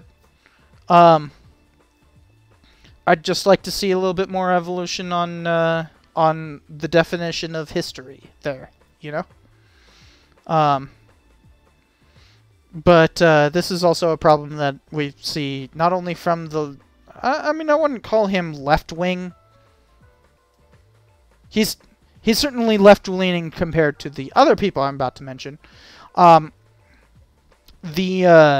Where you see the same kind of problems for what you see PragerU saying that what is history, right? My last PragerU thing was specifically on their definition of history and how that completely distorted the way that they talk about it. For them it was about like counteracting leftist narratives, which is not what history is. Duh. Who the hell thinks that like history is counteracting a narrative? Like what? It's the exact opposite. It's creating one. But like, to them it's just about politics.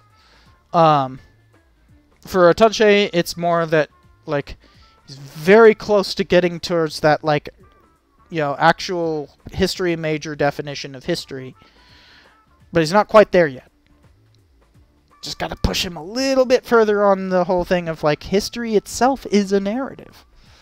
But like it's you can see it's also kind of unconscious thing for him. It's not something that he's explicitly saying, but you can see it kind of like bubble up from the surface even when he's like trying to kind of counteract his own previous errors, right? Because like the problem there is that like he gets there and then just doesn't quite arrive, right? So yeah, it's a fascinating thing, and I'm not saying that like, Tunche doesn't know history. Yeah, I'm saying that like Tunche's like having to arrive at the definition of history without ever having been taught. Like, you know how difficult that is? Like, yeah, I say it all the time on my channel. History is the story of us. But, like, that's because I know that I need to say that over and over and over and over again until it finally gets ground into people's skulls so that they understand it. This is something that as a history major, yeah, you are taught that, but maybe even as a history major, you're not really taught well enough, you know, it's not ground into your skull hard enough, you know, but I also grew up with a historian for a father and a sociologist for a mother, so, like, these are things that, like, I've always been told, you know, these are things that I've just taken for granted until I realized that it was something that people didn't, you know, and having to kind of push that continuously is one of the things that even within the history tuber community is really difficult, right? Like, you need to get it through everybody's skull that, like, there's not a difference between story and history. These are sub-classifications. Story, history. These are, you know, history is a type of storytelling. And until we get to that point, I can't really fault anyone who wasn't, you know, literally just drilled on this for getting that wrong. They are getting it wrong. But, like, I'm not angry about it. It's just kind of like, yo, alright, you're almost there. Just take the last step. Alright, so, have I told Atunche this yet? Yeah, I mean, I told him this when he first made his video. It's actually in the comments of the previous video. And as a constant experience of my life, assuming something is relatively well known when it's not. Yeah, I know. I used to have this real problem of, like, using $5 words, you know, and it wasn't because I used $5 words. It's just I thought they were just regular words, and then I found out no, a lot of people don't understand that. Then I was, to use a $5 word, I was too obsequious.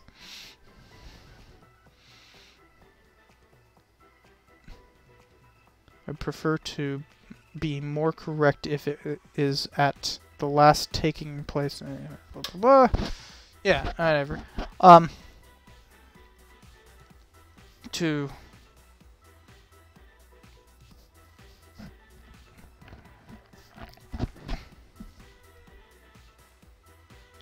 the main thing is, you know, history is the story of us. That's something that everyone should just have on repeat. You know, it's one of those things that, like, even I kind of forget sometimes. That I'll be like, well, what's the point of this whole thing? Oh, it's the story. It's a story about us, who we are. You know, I put out a tweet a while ago that said, like, you know, you cannot spoil a based on a true story movie because you exist. And even, like, other history tubers were like, well, my existence has no impact on, you know, X, Y, and Z event. And it's like, yes, it does. It absolutely does. Because you exist. These are not completely separate things. You cannot just separate pieces of the narrative and act like they are completely separate. That's a bad view of history. But I have seen that from history tubers. Like, literally in that tweet, there were multiple history tubers saying exactly that kind of sentiment. And it's like... And one of them is going to frickin' Oxford. And it's like... Try telling your professor that. See what happens. You know, try telling any of your professors that. See what happens. Because they will inform you of your mistakes. They will happily inform you of that. And yes, that is a mistaken take. But that's one of those things. Even the people who are just completely enmeshed in this are not fully enmeshed in a scholarly history. You know, they're a lot of them are a lot more concerned about, like, visuals and, you know, narrative flair and that kind of stuff. And, like, that serves a purpose. Don't get me wrong. I'm not good at visuals. Like, I'm not. But when it comes to narrative, that matters a lot. It's literally the most important thing in history. And to pretend that history doesn't have that, when it's literally the most important element, is like missing the point of history. And then it's like, these are prominent history tubers who say that kind of crap.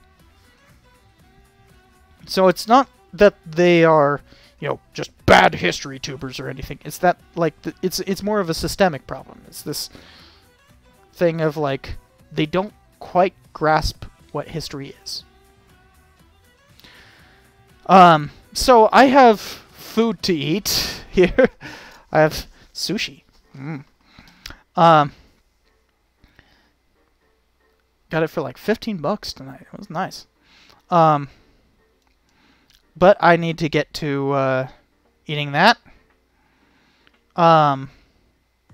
So next time, I think will finally be the time that I am willing to do the PragerU reaction one. I don't know if it will be the next time, but maybe.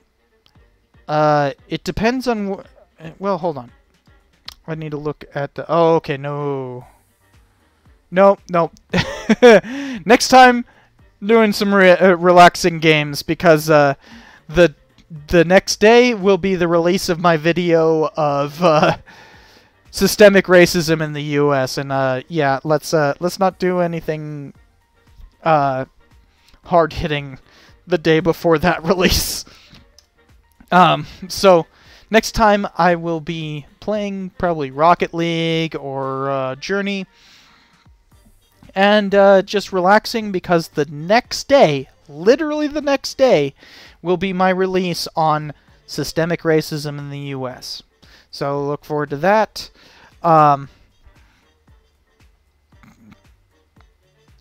And I will see you all in the next one. Bye-bye.